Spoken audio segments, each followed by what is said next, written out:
Hello future teachers, welcome to দামস tutorial. আমি Dipanita ma'am তোমাদের সাথে থাকছি সিডিপির ক্লাসে। আজকেই বুঝতেই পারছো যে আজকে যে ক্লাসটা হবে সেটা আমাদের শিশুর বৃদ্ধি এবং বিকাশ এই বিষয়টা নিয়ে। এই বিষয়টা নিয়ে আমরা প্রচুর পড়াশোনা করেছি, জানি যে কোনো জায়গা থেকে। এইবার আজকে আমরা এই বিষয়টা নিয়ে সকলের সাথে আলোচনা করব।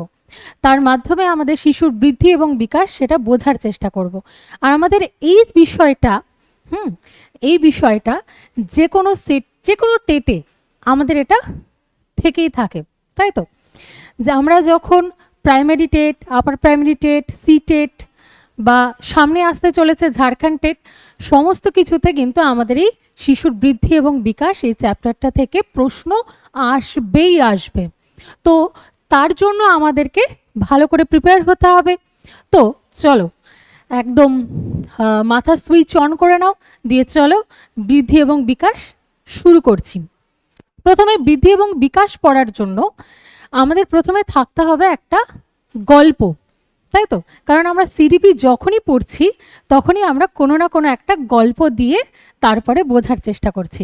কারণ আমরা প্রথমেই বলেছিলাম যে সিডিপি হচ্ছে বাচ্চাদের চোখের মতো একটা চশমা, যে চশমা লাগিয়ে নিলে আমরা যে কোনো কিছু প্রশ্ন সিডিপি থেকে সলভ করতে পারবো। তাহলে চলো প্রথমে আমরা একটা গল্প দিয়ে বুঝি। আমাদের সাথে যেহেতু একদম ফার্স্ট ক্লাস থেকে একটা বাচ্চা রয়েছে, তার নাম হচ্ছে পিন্টু। আজকেও সেই পিন্টুকে আমরা নিয়ে আসব, ঠিক আছে? এই সে আমাদের সেই ছোট বাচ্চা পিন্টু, যে একদম আমাদের ফার্স্ট ক্লাস থেকে আমাদের সাথে আছে, তাই তো? তার মানে বৃদ্ধি বিকাশ পড়তে গেলে আমাদের প্রথমে একটা বাচ্চার বিষয় নিয়ে বলতে হবে। তাহলে এই হচ্ছে আমাদের সেই পিন্টু। এবার পিন্টুর জন্মের পর থেকে প্রত্যেক বছর, যখন তাদের বার্থডে হয় তখনই তার দাদু একটা স্কেল বা একটা ফিতা দিয়ে তাকে দেওয়ালে দাঁড় করিয়ে প্রত্যেক দিন তাকে মাপে। যে প্রথমে হয়তো পিন্টু এতটুকুটা ছিল, তারপরে পিন্টু এতটা হয়েছে, তারপরে পিন্টু এতটা হয়েছে, তারপরে এতটা হবে। এইরকমভাবে প্রত্যেকটা বার্থডেতে তার দাদু পিন্টুকে এইভাবে করে ওয়ালে দাঁড় করিয়ে মাপছে। এর ফলে দেখা যাচ্ছে পিন্টুর ধীরে ধীরে হাইটটা বাড়ছে, ওয়েট মেশিন রেখে দিচ্ছে, তার ওয়েটটাকে মেজারমেন্ট করার চেষ্টা করছে, তাই না? এইভাবে পিন্টুকে মাপা হচ্ছে, হাইটে উচ্চতাটাকে মাপা হচ্ছে। এই যে ঘটনাটা পিন্টুর সাথে ঘটছে সেটাকে আমরা কি বলবো? গ্রোথ, তাই তো? সেটাকে আমরা গ্রোথ বলবো বা বলবো বৃদ্ধি, তাই তো? এইবার দেখা যাচ্ছে সামনে দুর্গাপূজা আছে, পিন্টুর জামা সবসময় ছোট হয়ে যাচ্ছে। ওর মা বলছে পিন্টুর জামা ছোট হয়ে যাচ্ছে, নতুন জামা কিনতে হবে। তখন ওর বাবা বলছে পিন্টুর জামা কি ছোট হচ্ছে না, পিন্টু বড় হয়ে যাচ্ছে, তাই তো? পিন্টু বড় হওয়ার কারণে তার জামাটা ছোট মনে হচ্ছে, কারণ তার এই সময় হয়ে যাচ্ছে, সেটা হলো বৃদ্ধি, তার চলছে গ্রোথ। সেই কারণে পিন্টুর হচ্ছে জামাটা ছোট হয়ে যাচ্ছে মনে হচ্ছে। এইবার এই পিন্টু একটু বড় হয়েছে বা 5 বছর বয়সে পিন্টুকে ওর দাদু প্রশ্ন করে, যে বিভিন্ন রকম ধাঁধা জিজ্ঞাসা করে, বলতে পারিস কিনা? পিন্টু কি করে? ফ্যাল ফ্যাল করে তাকিয়ে থাকে আর হাসে, কারণ সেই সময় তার বুদ্ধি তাকে সেই জায়গায় নিয়ে যায়নি এবং সেটা ভাবতে দিচ্ছে না যে উত্তরটা কি হবে কি হবে না। তো তারপরে দেখা যাচ্ছে ধীরে ধীরে যখন সে একটু বড় হচ্ছে, 5 থেকে 10 বছরে যাচ্ছে, 12 বা 15 বছরে যাচ্ছে, তখন দেখা যাচ্ছে যে পিন্টু সেই ধাঁধাগুলো নিজে থেকে সলভ করার চেষ্টা করছে বা সলভ করতে পারছে, ঠিক আছে? তার মানে সেই সময় তার বুদ্ধির বা বৌদ্ধিক একটা পরিবর্তন আসছে, ঠিক আছে? আবার দেখা যাচ্ছে এই পিন্টু কে ও দাদু অসুস্থ হয়েছে। এবার পিন্টু দাদুকে হসপিটালে নিয়ে গিয়েছে, বিভিন্ন রকম ট্রিটমেন্ট করাচ্ছে, বুদ্ধি দিয়ে কাজ করছে, কোথায় ডাক্তারের ফিস দিতে হবে, কোথায় কোন ওষুধ নিয়ে এসে দাদুর ট্রিটমেন্ট করাতে হবে, সে সমস্ত বিষয়ে সে দেখছে। তার মানে দেখার সময় তার আবেগকে নিয়ন্ত্রণ করছে, নিজের আবেগগুলোকে সে হচ্ছে নিয়ন্ত্রণে রাখছে। তার মানে এই বয়সে কি হচ্ছে, পিন্টু কখনো তার চিন্তার ক্ষমতা বৃদ্ধি করছে, চিন্তা শক্তি বৃদ্ধি করছে, কখনো তার বুদ্ধির ক্ষমতা বাড়ছে, কখনো সে যুক্তি তর্ক সেগুলোর মাধ্যম দিয়ে উত্তর দিতে পারছে, যুক্তি তর্ক এগুলো দিয়ে যখন উত্তর দিতে পারছে, তার মানে সেই বয়সে হয়ে যাচ্ছে এই ঘটনাগুলোকে আমরা বলবো ডেভেলপমেন্ট।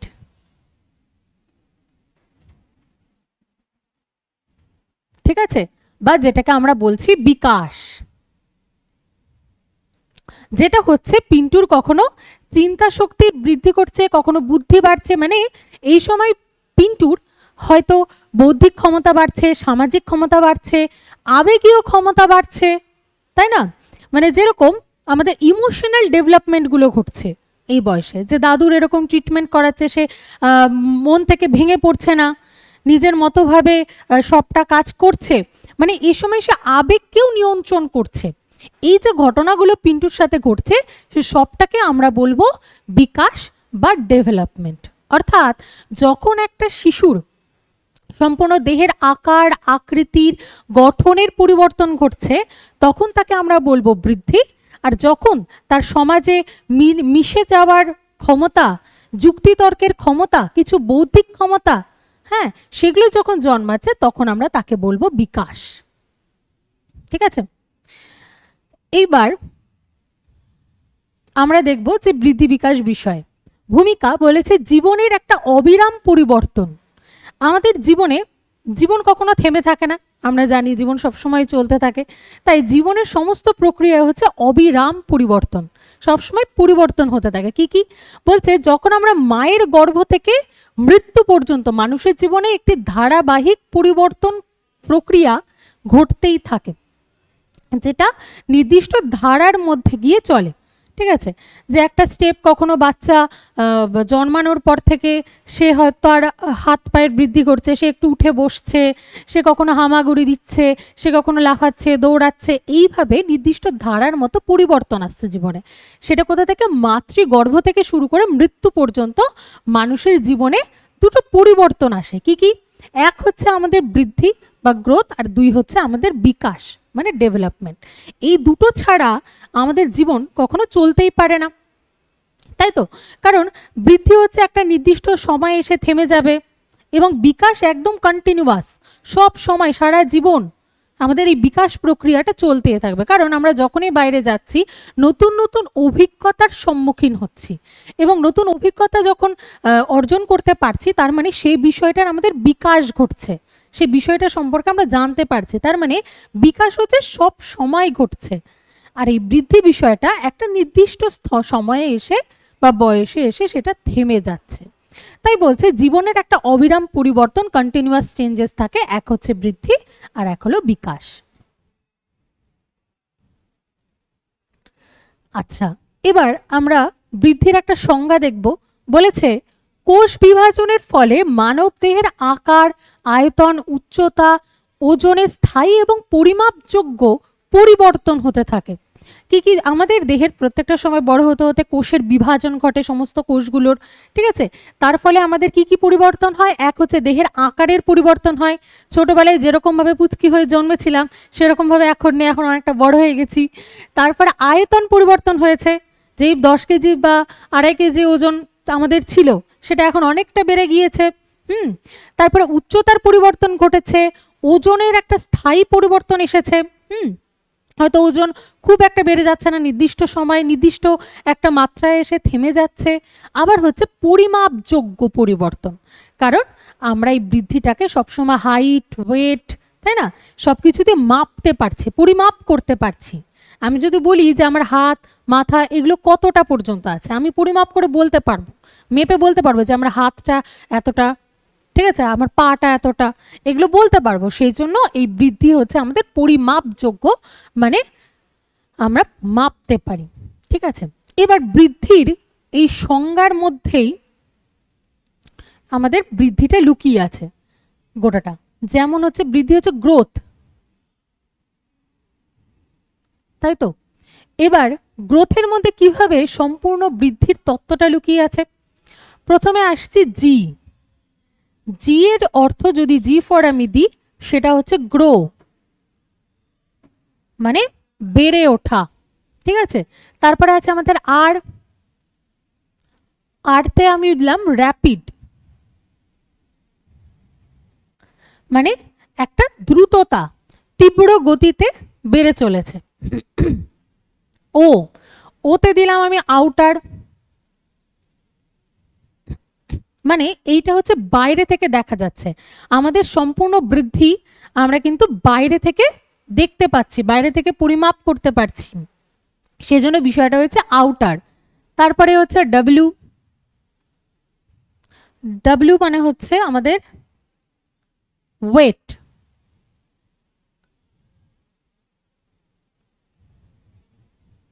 মানে যেটা আমরা ওজন বলতে পারছি যে ওজন কতটা। তারপরে টি, টিতে আমরা বলতে পারি টল, কতটা লম্বা হয়েছে। এইচ, এইচ আমরা বলতে পারি তার হাইট কতটা, ছোট না বড় না কি, ঠিক আছে। অতএব আমাদের এই যে গ্রোথ, এই বিষয়টা এর মধ্যেই সীমাবদ্ধ, শুধু গ্রোথের মধ্যেই, গ্রোথের পুরো মিনিংটাই লুকিয়ে রয়েছে। কি আছে, প্রথমে হচ্ছে নির্দিষ্ট একটা বৃদ্ধি ঘটে, বৃদ্ধির মধ্যে গ্রো হয়, ঠিক আছে, কখনো তো থেমে থেকে যায় না, নির্দিষ্টভাবে সবসময় গ্রো হতে থাকে। তারপরে র্যাপিড, মানে দ্রুত গতিতে বাড়তে থাকে, একটা গতি থাকে, ঠিক আছে, সবসময় বাড়ছে, হ্যাঁ, এবং নির্দিষ্ট সময় এসে থেমে যাচ্ছে, সবসময় বাড়ছে, কখনো পিছন দিকে চলে যাচ্ছে না, রিভার্সে যাচ্ছে না, সেজন্য র্যাপিড। তারপর আউটার, মানে বাইরে থেকে সে কতটা লম্বা, সে কতটা স্থূল, ঠিক আছে, সেগুলো আমরা বলতে পারছি, বুঝতে পারছি, সেজন্য এই গ্রোথটা আউটার, মানে বাইরে থেকে দেখা যাচ্ছে। তারপরে ওয়েট, যেটা পরিমাপ করা যায়। টল, কত টল না শর্ট, মানে কি লম্বা না ছোট, সেটার বিষয়ে বুঝতে পারছি। হাইট, ঠিক আছে, হাতের বা পায়ের যে কোনো বা তার দৈহিক উচ্চতা কতটা, সে বিষয় সম্পর্কে জানতে পারছি, সেই জন্য গ্রোথের মধ্যে বলা হয় যে গ্রোথের টোটাল কনসেপ্টটাই লুকিয়ে আছে, ঠিক আছে।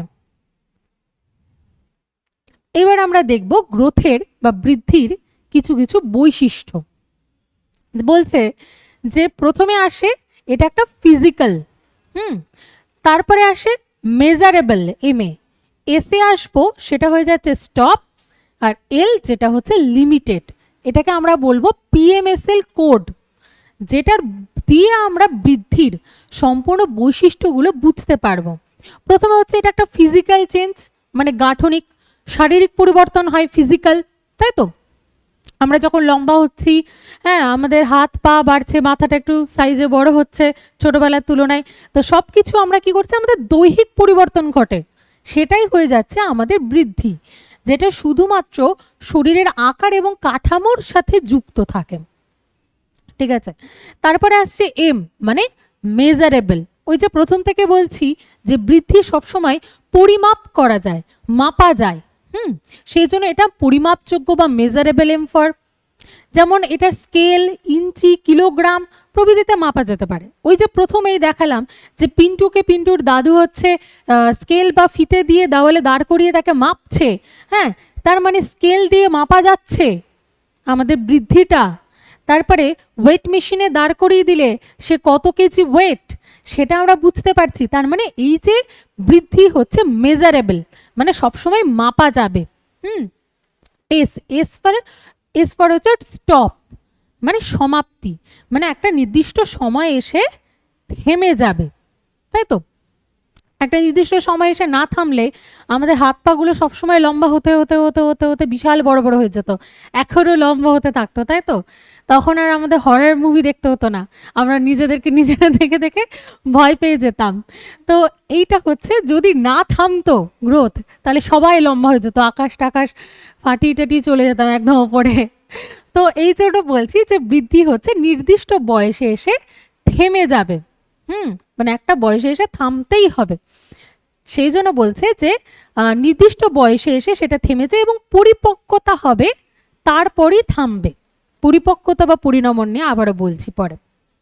এবার বলছে লিমিটেড, মানে সীমাবদ্ধ, একটা নির্দিষ্ট জায়গায় এসে থেমে যায়, সেজন্য এর একটা সীমাবদ্ধতা রয়েছে। কারণ বলছে এটি একটি সামগ্রিক বিকাশের ছোট অংশ, কারণ বিকাশ হচ্ছে বিশাল বড় ভাস্ট এরিয়া, তাই তো? কারণ বিকাশ হচ্ছে আমাদের কিসের হয়, দৈহিক হয়, মানসিক হয়, প্রক্ষোভমূলক হয়, সামাজিক হচ্ছে, তাই না? তো বিভিন্ন রকমের বিকাশ হয়, মানে বিশাল বড় একটা এরিয়া, বিশাল বড় একটা দিক, তার মধ্যে একটা ক্ষুদ্র অংশ হচ্ছে আমাদের এই বৃদ্ধি। আমরা পরে দেখব যে বিকাশ হওয়ার জন্য কিন্তু বৃদ্ধির খুব একটা প্রয়োজন নেই। হ্যাঁ, কারণ বৃদ্ধি যদি সঠিকভাবে নাও হয় মানুষের দেহের, তাও বিকাশ হবে। কারণ আমরা দেখি না অনেকের হাইট শর্ট হয়ে থেকে গিয়েছে, হ্যাঁ, তার মানে কি তারা ভালো, হ্যাঁ, বিকাশ হয়নি, ভালো করে পড়াশোনা করতে পারে না বা সামাজিক মিথস্ক্রিয়া ঘটাতে পারে না, তেমন তো না। তার মানে বৃদ্ধি কিন্তু একটা ছোট অংশ বিকাশের মধ্যে। সেজন্য বলেছি এটার একটা সীমাবদ্ধতা আছে। এইবার আমরা দেখব আরো কিছু বৈশিষ্ট্য। কি কি বলেছে? সবার প্রথমে বলেছে এই যে বৃদ্ধি, এইটা হচ্ছে অগ্রগতিমূলক, সবসময় প্রোগ্রেসিভ, ঠিক আছে, সবসময় এগিয়ে যেতে থাকে। কখনো কি পিছনে যাবে? আমি বললাম আমার হাতটা এতটা, আগে ছোটবেলার মতো ছোট করে দিই, করতে পারবো? কখনো করতে পারবো না। তার জন্য এইটা হচ্ছে সবসময় অগ্রগতিমূলক চিন্তা, অগ্রগতিমূলক বিষয়, ঠিক আছে, সেজন্য প্রগ্রেসিভ বলা হয় আমাদের এই বৃদ্ধিকে। তারপরে বলছে যে বংশগতি এবং পরিবেশের দ্বারা প্রভাবিত হয়, তাই না? আমাদের বৃদ্ধি কতটা হবে, আমার হাইট কতটা, ঠিক আছে, বা আমাদের এখানকার আশেপাশে সবার হাইট কতটা, সেটা আমাদের বংশগতির উপর ডিপেন্ড করেছে। আমাদের মা বাবা পূর্বপুরুষ, ঠিক আছে, সেখান থেকে আমরা যে জিনগতভাবে যে বিষয়টা পেয়েছি বংশগতিতে, যেটা আমরা অর্জন করেছি, সেটার উপর ভিত্তি করে তো আমাদের এই হাইটটা তৈরি হয়েছে। আমার মা বাবা বা পূর্বপুরুষ এরকম হাইটের, সেই কারণে আমার হাইটটা ঠিক এরকম। তো এইটা হচ্ছে বংশগতি। আবার পরিবেশের উপর কিভাবে প্রভাব পড়ে? পরিবেশে যেরকম হচ্ছে, যদি কোনো শিশু, ও দেখলাম যে তার মা বাবা ভীষণ লম্বা, কিন্তু দেখছি যে তার পুষ্টির ভীষণ অভাব আছে, সঠিকভাবে পুষ্টি পায়নি, তাহলে কি তার বৃদ্ধি সঠিকভাবে ঘটবে? ঘটবে না। সেই কারণে বাইরের মানে পরিবেশ থেকে সে সঠিক পুষ্টি পায়নি, সেই কারণে তার পরিবেশেরও প্রভাব পড়েছে তার বৃদ্ধিতে। এই হচ্ছে বিষয়। আমরা যদি জাপানে দেখি, যেমন তারা পূর্বপুরুষ থেকেই তারা পুরুষরা হয় কি হাইটটা একটু শর্ট হয়, তাই না? তার মানে ওটা ওদের বংশগতিতে আছে, পরিবেশের হয়তো এফেক্ট পড়েছে, সেই কারণে ওদের প্রত্যেকটা পুরুষের হাইট মহিলাদের তুলনায় একটু হলেও শর্ট হয়। তো এই হচ্ছে আমাদের বংশগতি এবং পরিবেশের প্রভাব পড়ে আমাদের বৃদ্ধিতে। আমরা যদি মনে করি সবসময় আমরা এতটাই বৃদ্ধি হয়ে গেছে, এমন কিছু বিষয় নয়, কারণ আমাদের তার উপর কিন্তু আমাদের বংশগতি আর নির্দিষ্ট পরিবেশের প্রভাব পড়বেই, তবেই আমাদের বৃদ্ধিটা পরিবর্তন হবে। এইবার বলছে বয়স অনুযায়ী হাড়ের ভিন্নতা। নির্দিষ্ট বয়স হচ্ছে যত, আমি যখন 5 বছর বয়সে ছিলাম তখন আমার হাইটটা যতটা ছিল, এখন যে বয়সে এসেছি, বয়স বলবো না, যে বয়সে এসেছি সে বয়সে এসে হাইটটা অন্যরকম পরিবর্তন হয়েছে। তার মানে বয়স অনুযায়ী সেটার হারের পার্সেন্টেজের পরিবর্তন ঘটে বৃদ্ধির ক্ষেত্রে। তারপরে বলেছে অনুশীলনে ধনাত্মক প্রভাব পড়ে, মানে যখন আমরা কিছুতে প্র্যাকটিস করছি, তখন আমাদের সে অনুশীলনের ফলে আমাদের দেহের পরিবর্তন ঘটছে। কোনো বাচ্চা ছোটবেলা থেকে এক্সারসাইজ, যোগা, হ্যাঁ, বিভিন্ন রকম খেলাধুলার সাথে জড়িত আছে, তার ফলে তার বৃদ্ধির যে মানে তীব্রতাটা, মাত্রাটা, সেটা অত্যন্ত পরিমাণে বাড়ে, বেশি হয়। আর যে বাচ্চার হয়তো পুষ্টি পায়নি বা সেরকমভাবে এক্সারসাইজ বা সেরকম কিছু পায়নি, সেরকম পরিবেশ হয়নি, তার কিন্তু ধনাত্মক প্রভাব পড়বে না, তার ঋণাত্মক প্রভাব পড়বে। হয়তো তার মা বাবা অতটা লম্বা হয়ে গিয়েছে, কিন্তু সে ততটা লম্বা হতে পারছে না একটা নির্দিষ্ট বয়স পর্যন্ত এসেও। তার মানে অনুশীলনের ফলে একটা ধনাত্মক প্রভাব পড়ে বৃদ্ধির ক্ষেত্রে, মানে প্র্যাকটিস, এক্সারসাইজ, যোগা, এগুলোর একটা প্রভাব পড়ে থাকে আমাদের বৃদ্ধিতে। আর কি বলেছে? এই যে বিকাশের পূর্ব শর্ত নয়, বৃদ্ধি ছাড়াও কিন্তু বিকাশ সম্ভব। এটাই আমি বলছিলাম যে প্রথমে বৃদ্ধি হতেই হবে বিকাশ হওয়ার জন্য, এমন কোনো বিষয় নয়, কারণ বৃদ্ধি হচ্ছে একটা ছোট অংশ, আর বৃদ্ধি ছাড়াও কিন্তু আমাদের ডেভেলপমেন্ট হয়েই থাকে। এই হচ্ছে আমাদের সে সম্পূর্ণ গ্রোথের বৈশিষ্ট্যগুলো। প্রথমেই আমরা পিএমএসএল বলে মনে রাখবো, সেটা হচ্ছে ফিজিক্যাল, কারণ এটা সবসময় দৈহিক পরিবর্তন ঘটায়। এম এ মেজারেবল, সবসময় মাপা যায়। এটা আমরা খুব ভালো করে মনে রাখবো, কারণ প্রশ্ন আসে এখান থেকে যে বৃদ্ধি মেজারেবল। তারপরে এস মানে একটা স্টপেবল, মানে একটা নির্দিষ্ট বয়সে এসে পরিপক্কতা হবার পরে, পরিণামন হবার পরে থেমে যায়, তার মানে বৃদ্ধি হচ্ছে স্টপ হয়ে যায়।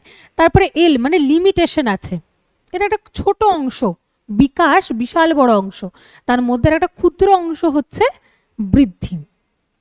ঠিক আছে, এইবার আমরা আসবো বিকাশ কি সেই বিষয়টাতে। বলছে একটি সামগ্রিক এবং ধারাবাহিক প্রক্রিয়া যার মাধ্যমে শারীরিক, মানসিক, সামাজিক, আবেগগত ক্ষমতার গুণগত পরিবর্তন হয়। এই যে এই কথাটা আমরা মনে রাখবো। আগে যেটা পেয়েছিলাম সেখানে আমরা পেয়েছি একটা পরিমাণযোগ্য বা পরিমাণগত পরিবর্তন, পরিমাণগত পরিবর্তন, সেটা হয়ে যাচ্ছে বৃদ্ধি। কিন্তু যখন আমাদের কোয়ালিটির পরিবর্তন হয়, মানে গুণগত পরিবর্তন হয়, তাকে আমরা বলবো বিকাশ। বলছে বিকাশ একটা সামগ্রিক, মানে সমস্ত দিকের হয়, নির্দিষ্ট একটা দিক হবে তা নয়, সমগ্র দিকের হয়। কি কি? যেমন শারীরিক হয়, মানসিক হয়, সামাজিক হয়, আবেগ হয়, মানে আমরা ইমোশনগুলো যত বড় হই তত কন্ট্রোলে রাখতে চেষ্টা করি। যেমন ছোটোবেলায় স্কুলে যাওয়ার সময় আমরা প্রচুর কাঁদতাম অনেকে, হ্যাঁ, টানতে টানতে স্কুলে নিয়ে যেত বাড়ির লোক। তো তার মানে এখন আমরা যখন কোনো জায়গায় কাজের ক্ষেত্রে বা বাইরে কোনো ইনস্টিটিউটে পড়তে যাই, তখন কি আমরা ওইভাবে কাঁদতে কাঁদতে যাই? তার মানে এই ইমোশনগুলো আমরা ডেভেলপ করেছি, মানে বিকাশ ঘটিয়েছি, নিয়ন্ত্রণ করতে পেরেছি। ঠিক আছে, তাই জন্য বলছে এটা একটা মানসিক, সামাজিক এবং আবেগগত ক্ষমতার গুণগত পরিবর্তন। কোয়ালিটি দেখা হয়, কোয়ালিটি যাচাই করা হয়, কতটা পরিবর্তন হয়েছে সেটার কোয়ালিটি দেখবে। ঠিক আছে, সেই জন্য এটা হলো একটা গুণগত পরিবর্তন, বিকাশ একটি গুণগত পরিবর্তন। এবং তার সাথে আছে অবশ্যই ধারাবাহিক প্রক্রিয়া, একটা নির্দিষ্ট ধারা মেনে চলে। প্রথম দিনই আমি যোগ বিয়োগ শিখে একদম আইনস্টাইন হয়ে যাব এমন বিষয় কি? বা প্রথম দিনই আমি একটু যোগা করে ভালো ইয়োগিস্ট হয়ে গেলাম, মানে ভালো যোগা করতে পারছি, এরকম কোনো বিষয় নেই। তার মানে প্রত্যেকটার একটা নির্দিষ্ট ধাপ মেনে হতে থাকবে, তাই তো? একটা ধারাবাহিক প্রক্রিয়া, একটা ধারা মেনে, একটা ক্রম মেনে চলতে থাকবে, সেটা হচ্ছে বিকাশ। এবার আমরা বিকাশের বৈশিষ্ট্যগুলো বোঝার জন্য একটা কোড মনে রাখবো, সেটা হচ্ছে WIPQ, যেরকম ঠিক আগেরটা মনে রেখেছি। বলছে ডাব্লিউতে কি? বোম টু টোম, মানে গর্ভ থেকে একদম সমাধি পর্যন্ত, একদম গর্ভ থেকে, মাতৃগর্ভ থেকে আমাদের বিকাশের প্রক্রিয়া শুরু হয়, বৃদ্ধি বিকাশ। কারণ মাতৃগর্ভে যখন একটা শিশু থাকে তখনও সে নতুন ডেভেলপ করছে, তার আকার আকৃতি ধীরে ধীরে বাড়ছে, মানে বৃদ্ধিও হচ্ছে এবং কিছু শিখছে, তার বিকাশও ঘটছে। সেই জন্য বলা হয় বিকাশ হচ্ছে বোম টু টোম, মানে মায়ের গর্ভ থেকে একদম মৃত্যু পর্যন্ত কন্টিনিউয়াস প্রসেস, সারা জীবনব্যাপী ঘটতে থাকে, কন্টিনিউ ঘটতে থাকে, থামবে না। তারপরে আই মানে ইন্টিগ্রেটেড বা সামগ্রিক, মানে সমস্ত দিকের পরিবর্তন ঘটায়। কি? এক হচ্ছে দৈহিক, মানসিক, সামাজিক সমস্ত দিকের পরিবর্তন ঘটাচ্ছে, মানে সমস্ত দিকের বিকাশ ঘটাচ্ছে। সেই জন্য বিকাশ হলো একটা ইন্টিগ্রেটেড বা সামগ্রিক প্রক্রিয়া। তারপরে বলেছি যেটা হচ্ছে প্রগ্রেসিভ, মানে সবসময় প্রগতিশীল। আমরা কিন্তু বৃদ্ধিও পেয়েছিলাম, সেটাও পেয়েছিলাম প্রগতিশীল, মানে সবসময় ঊর্ধ্বমুখী হয়, সামনের দিকে এগিয়ে চলে, উন্নতি হতে থাকে। ঠিক বিকাশেরও তাই, প্রগতিশীল হয়, উন্নতি হতে থাকে। আমি এমন না যে সরল করতে শিখে গেলাম, আমার ওই দিকের বৌদ্ধিক বিকাশ হয়ে গেছে, যে যোগ বিয়োগ ভুলে গেছি। হ্যাঁ, তার মানে এটা কখনো পিছন দিকে যাবে না, রিভার্সে কখনো যাবে না, এটা প্রগ্রেসিভ, প্রগতিশীল হতে থাকে।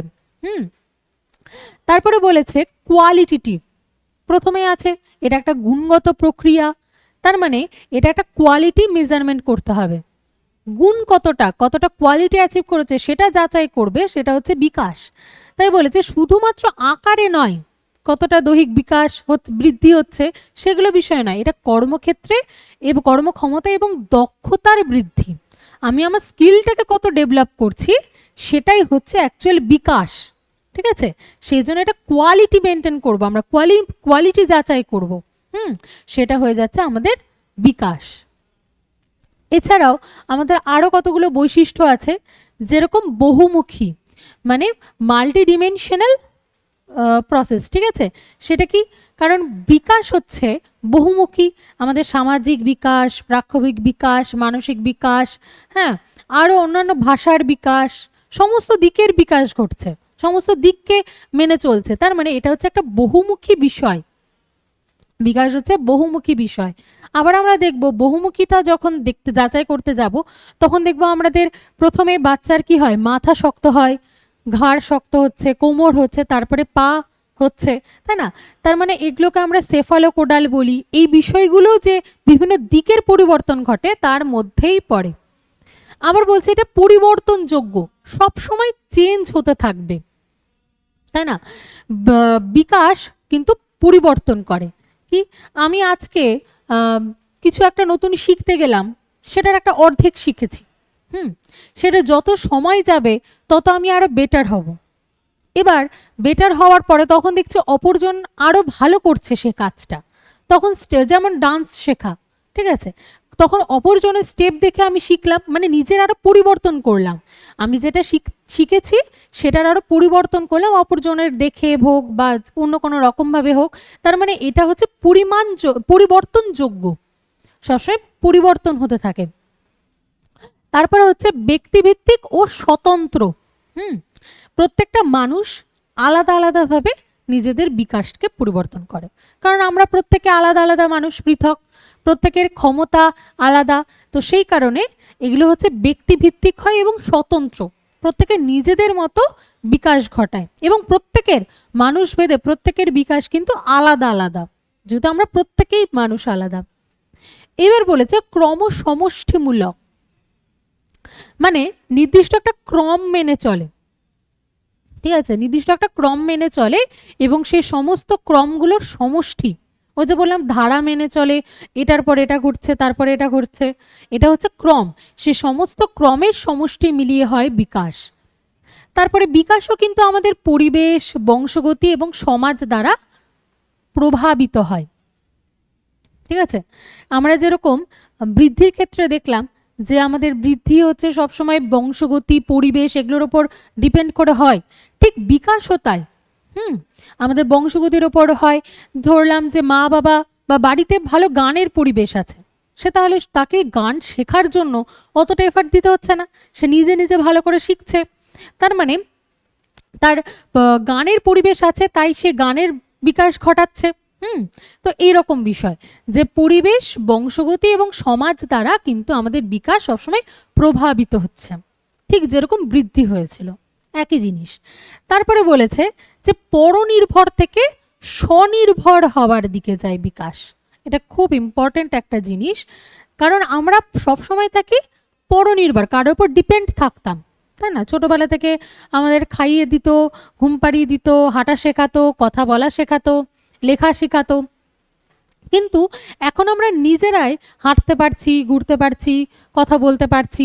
তার মানে এই যে আমরা পরনির্ভর থেকে একদম স্বনির্ভর হয়ে গিয়েছি, এমপাওয়ারিং আমাদের বেড়ে গিয়েছে, এই বিষয়টাও কিন্তু আমাদের বিকাশ। যে আমরা অপরের উপর নির্ভরশীল ছিলাম, তারপর এখন আমরা স্বনির্ভর হয়ে গিয়েছে, নিজে নিজে কাজ করার ক্ষমতা অর্জন করেছি, সেটা হচ্ছে বিকাশের জন্যই হয়েছে। তার মানে আমরা বিকাশ সবসময় মনে রাখবো যে এটা একটা সারা জীবনব্যাপী প্রক্রিয়া, জন্ম একদম মাতৃগর্ভ থেকে চিতা পর্যন্ত চলতে থাকে। তারপরে হচ্ছে ইন্টিগ্রেটেড, মানে সমস্ত দিকের বিকাশ ঘটায়।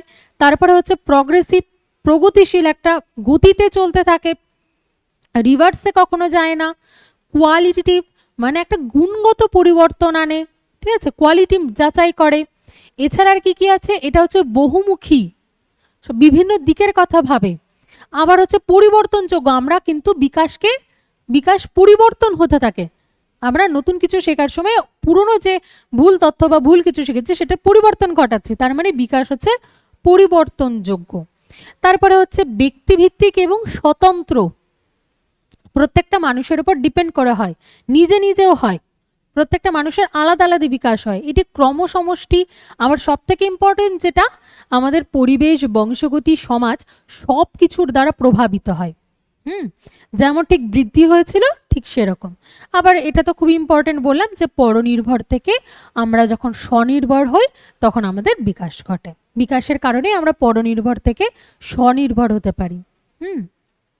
এইবার আমরা তিনটে বিষয় একসাথে জানবো। একটা হচ্ছে বৃদ্ধি, একটা হচ্ছে পরিণমন, আর একটা হচ্ছে বিকাশ।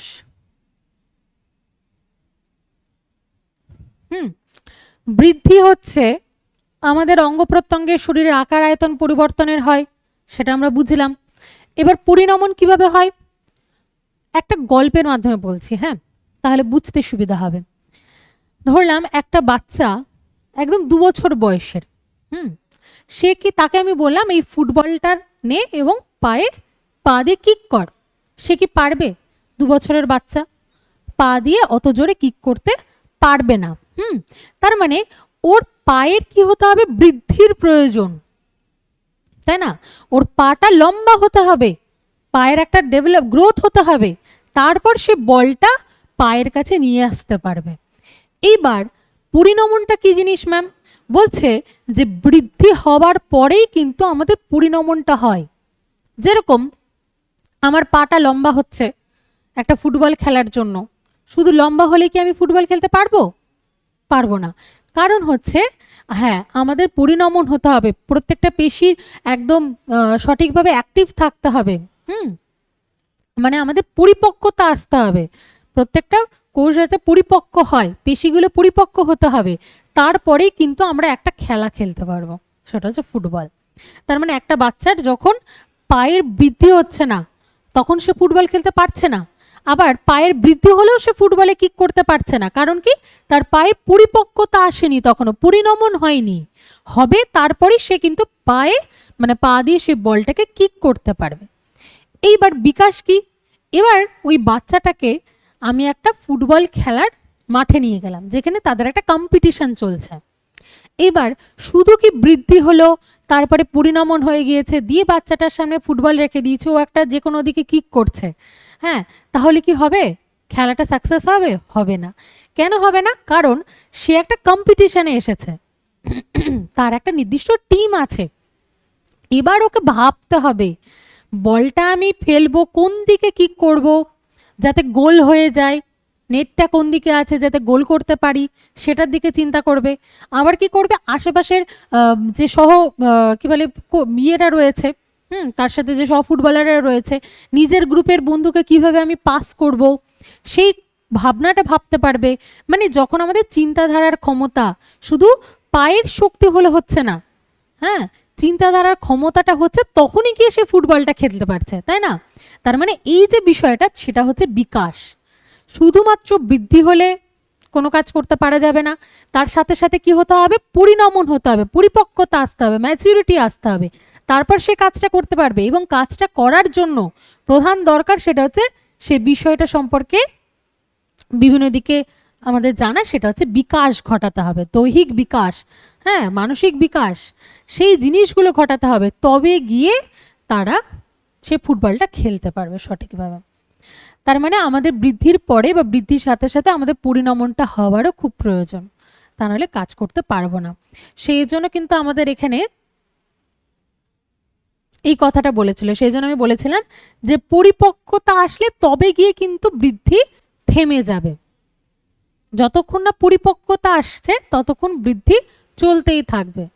আমি মনে করলাম যে বৃদ্ধি একটা জায়গায় এসে থেমে যায় নির্দিষ্ট বয়সে, তাহলে আমি বললাম যে কোনো মনোবিদ বলে দিল, মনোবিদ, যে 12 বছর বয়স পর্যন্ত বৃদ্ধি হবে, তারপর আর হবে না। এবার হতে পারলো বাচ্চাটার 12 বছর বয়স পর্যন্ত বৃদ্ধি হয়ে গেল, তো ততটুকুটা লম্বা হলো না, তাহলে কি হয়? মানে এইটা 12 বছর বয়স পর্যন্ত হবে, 15 বছর বয়স পর্যন্ত হবে, এটা কোনো মেজারমেন্ট করা যায় না যে কত বছর বয়স পর্যন্ত তার বৃদ্ধিটা থেকে যাবে, ঠিক আছে? তার মানে এইটা হচ্ছে পরিপক্কতা যখন আসবে, কমপ্লিট হয়ে যাবে, পরিণমন যখন কমপ্লিট হয়ে যাবে তখন তার বৃদ্ধিটাও কমপ্লিট হয়ে যাবে, থেমে যাবে। এই হচ্ছে বিষয়।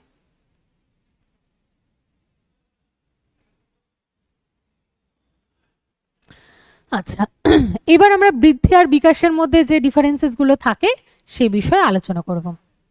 বলছে যে বৃদ্ধি সেটা হচ্ছে প্রথমে প্রকৃতি দেখব, কি পড়েছিলাম যে কেবল শারীরিক এবং পরিমাণগত পরিবর্তন ঘটানো হয়, শারীরিক আর পরিমাণগত পরিবর্তন। আর বিকাশ কি? শারীরিক, মানসিক, সামাজিক আর গুণগত পরিবর্তন ঘটানোই হচ্ছে আমাদের বিকাশ। তারপরে ব্যাপ্তি মানে সময়কাল কত দূর থাকে, বলছে এটি বিকাশের একটা অংশ মাত্র এবং সীমাবদ্ধ। বৃদ্ধি একটা অংশ মাত্র, যেটা আলোচনা করলাম। আর এটা কি সামগ্রিক এবং বহুমুখী, বিভিন্ন দিকে হতে থাকে। তারপরে পরিমাপ করা যায়, সরাসরি এটা পরিমাপযোগ্য এবং দেখা যায়, সিন। আমরা সামনে থেকে দেখতে পাই, এটা কিন্তু বুঝতে পারি আচরণের মাধ্যমে। হ্যাঁ, এটা বুঝতে পারা যায় বিকাশকে আচরণের মাধ্যমে, কিন্তু বৃদ্ধি হচ্ছে সামনাসামনি দেখা যায়, দৃশ্যমান। সেই জন্য বলছে এটা পরিমাপযোগ্য আর এটা সরাসরি মাপা যায় না। আমি বলবো যে আমার দৈহিক বিকাশ বা মানসিক বিকাশ 4 কেজি হয়েছে, আমরা বলতে পারবো না। সেই জন্য আচরণ দিয়ে বুঝতে পারবো যে সেই বিষয়টা সম্পর্কে তার বৌদ্ধিক বিকাশ বা মানসিক বিকাশ কতটা হয়েছে। ঠিক আছে, তারপরে বলেছে সময়কাল, বলছে নির্দিষ্ট বয়সে এসে থেমে যায়, তার জন্য ম্যাচুরেশনের প্রয়োজন। তারপরে আজীবন চলতে থাকে, মানে বোম টু টোম, সারা জীবন ব্যাপী বিকাশ ঘটতে থাকে, একদম মৃত্যুর আগে গিয়ে থামবে। নির্ভরশীলতা, অপরের উপর নির্ভরশীল থাকে। কিরকম? বলছে বৃদ্ধি হচ্ছে বৃদ্ধি হলেও বিকাশ নাও হতে পারে, তাই তো? বৃদ্ধি হলে বিকাশ হতে নাও হতে পারে, কিন্তু বৃদ্ধি ছাড়াও কিন্তু বিকাশ সম্ভব। বৃদ্ধি ছাড়াও কিন্তু আমাদের বিকাশ সম্ভব, কারণ বিকাশ হচ্ছে একটা বৃহত্তম ধারণা। বিকাশ হচ্ছে একটা বৃহত্তম ধারণা।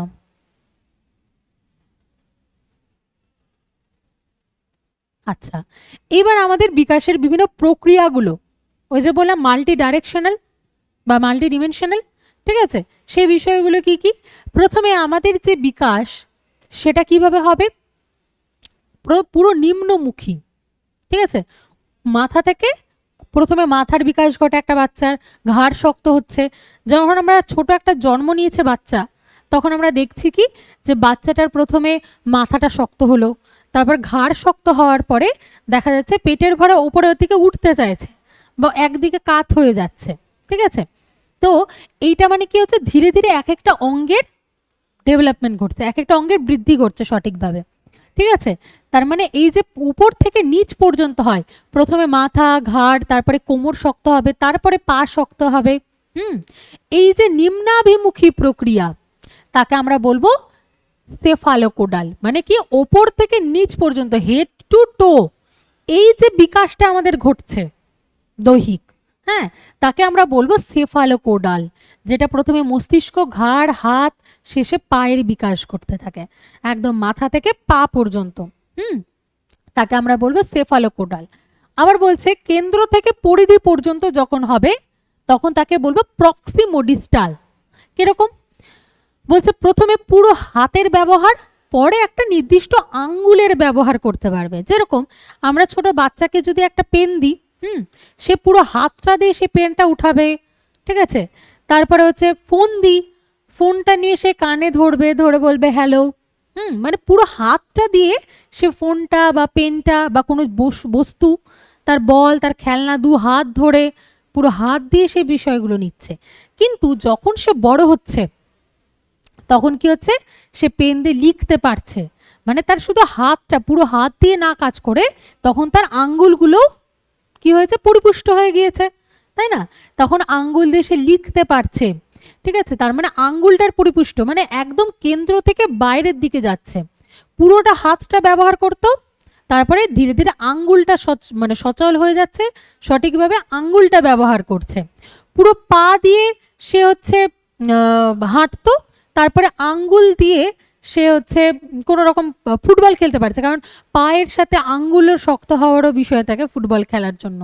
হ্যাঁ, তার মানে এই বিষয়টা কেন্দ্র থেকে বাইরের দিকে যাচ্ছে, তাকে আমরা বলবো প্রক্সিমোডিস্টাল।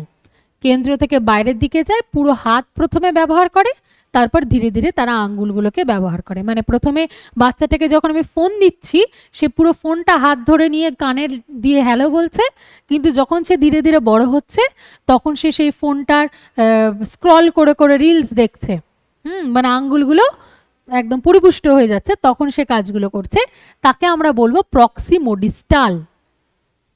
এরপরে আমরা দেখব সেটা হচ্ছে বাইল্যাটারাল থেকে ইউনিল্যাটারাল। মানে প্রথমে বাচ্চা দু হাত ব্যবহার করে, ওর সামনে খাবার দিয়ে দেখবেন ওরা কি করে, দু হাত দিয়ে খাওয়ার চেষ্টা করছে, দুই হাতই মুখের মধ্যে ঢুকিয়ে দেয়, দুই হাত দিয়ে খায়। তারপর যখন ধীরে ধীরে বড় হচ্ছে তখন সে তার যেটা সুবিধা মনে হয় যে হাতে কাজ করতে, সে হাত দিয়ে সে খাচ্ছে বা লিখছে, যেটা ইচ্ছা। প্রথমে বাচ্চাকে যখন পেন দেওয়া হয় ও কিন্তু জানে না যে ডান হাতেই পেনটা ধরে লেখা উচিত, তাহলে সুবিধা হবে। ও কি করে, দু হাত দিয়েই পেনের মধ্যে খাতার মধ্যে পেন দিয়ে আঁকিবুকি করতে থাকে। তারপর যখন ধীরে ধীরে তার হাত পায়ের পরিপুষ্টতা হয় তখন তার যে হাতটা সুবিধা বলে মনে হবে, যদি তার বাম হাতটা সুবিধা বলে মনে হয় তখন সে বাম হাত দিয়ে লিখছে বা খাচ্ছে, বা ডান হাতটা সুবিধা মনে হলে ডান হাত দিয়ে লিখছে বা খাচ্ছে।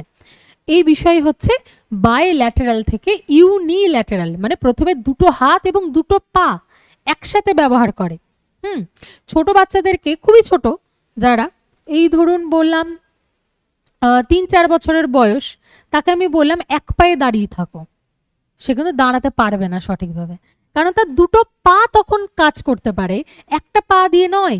সেই জন্য বলছে যে তার প্রথমে দুটো পা তারা সচল হবে, প্রথমে দুটো পা দিয়ে হাঁটতে শিখছে, তারপরে না একটা পায়ে দাঁড়িয়ে থাকতে পারবে।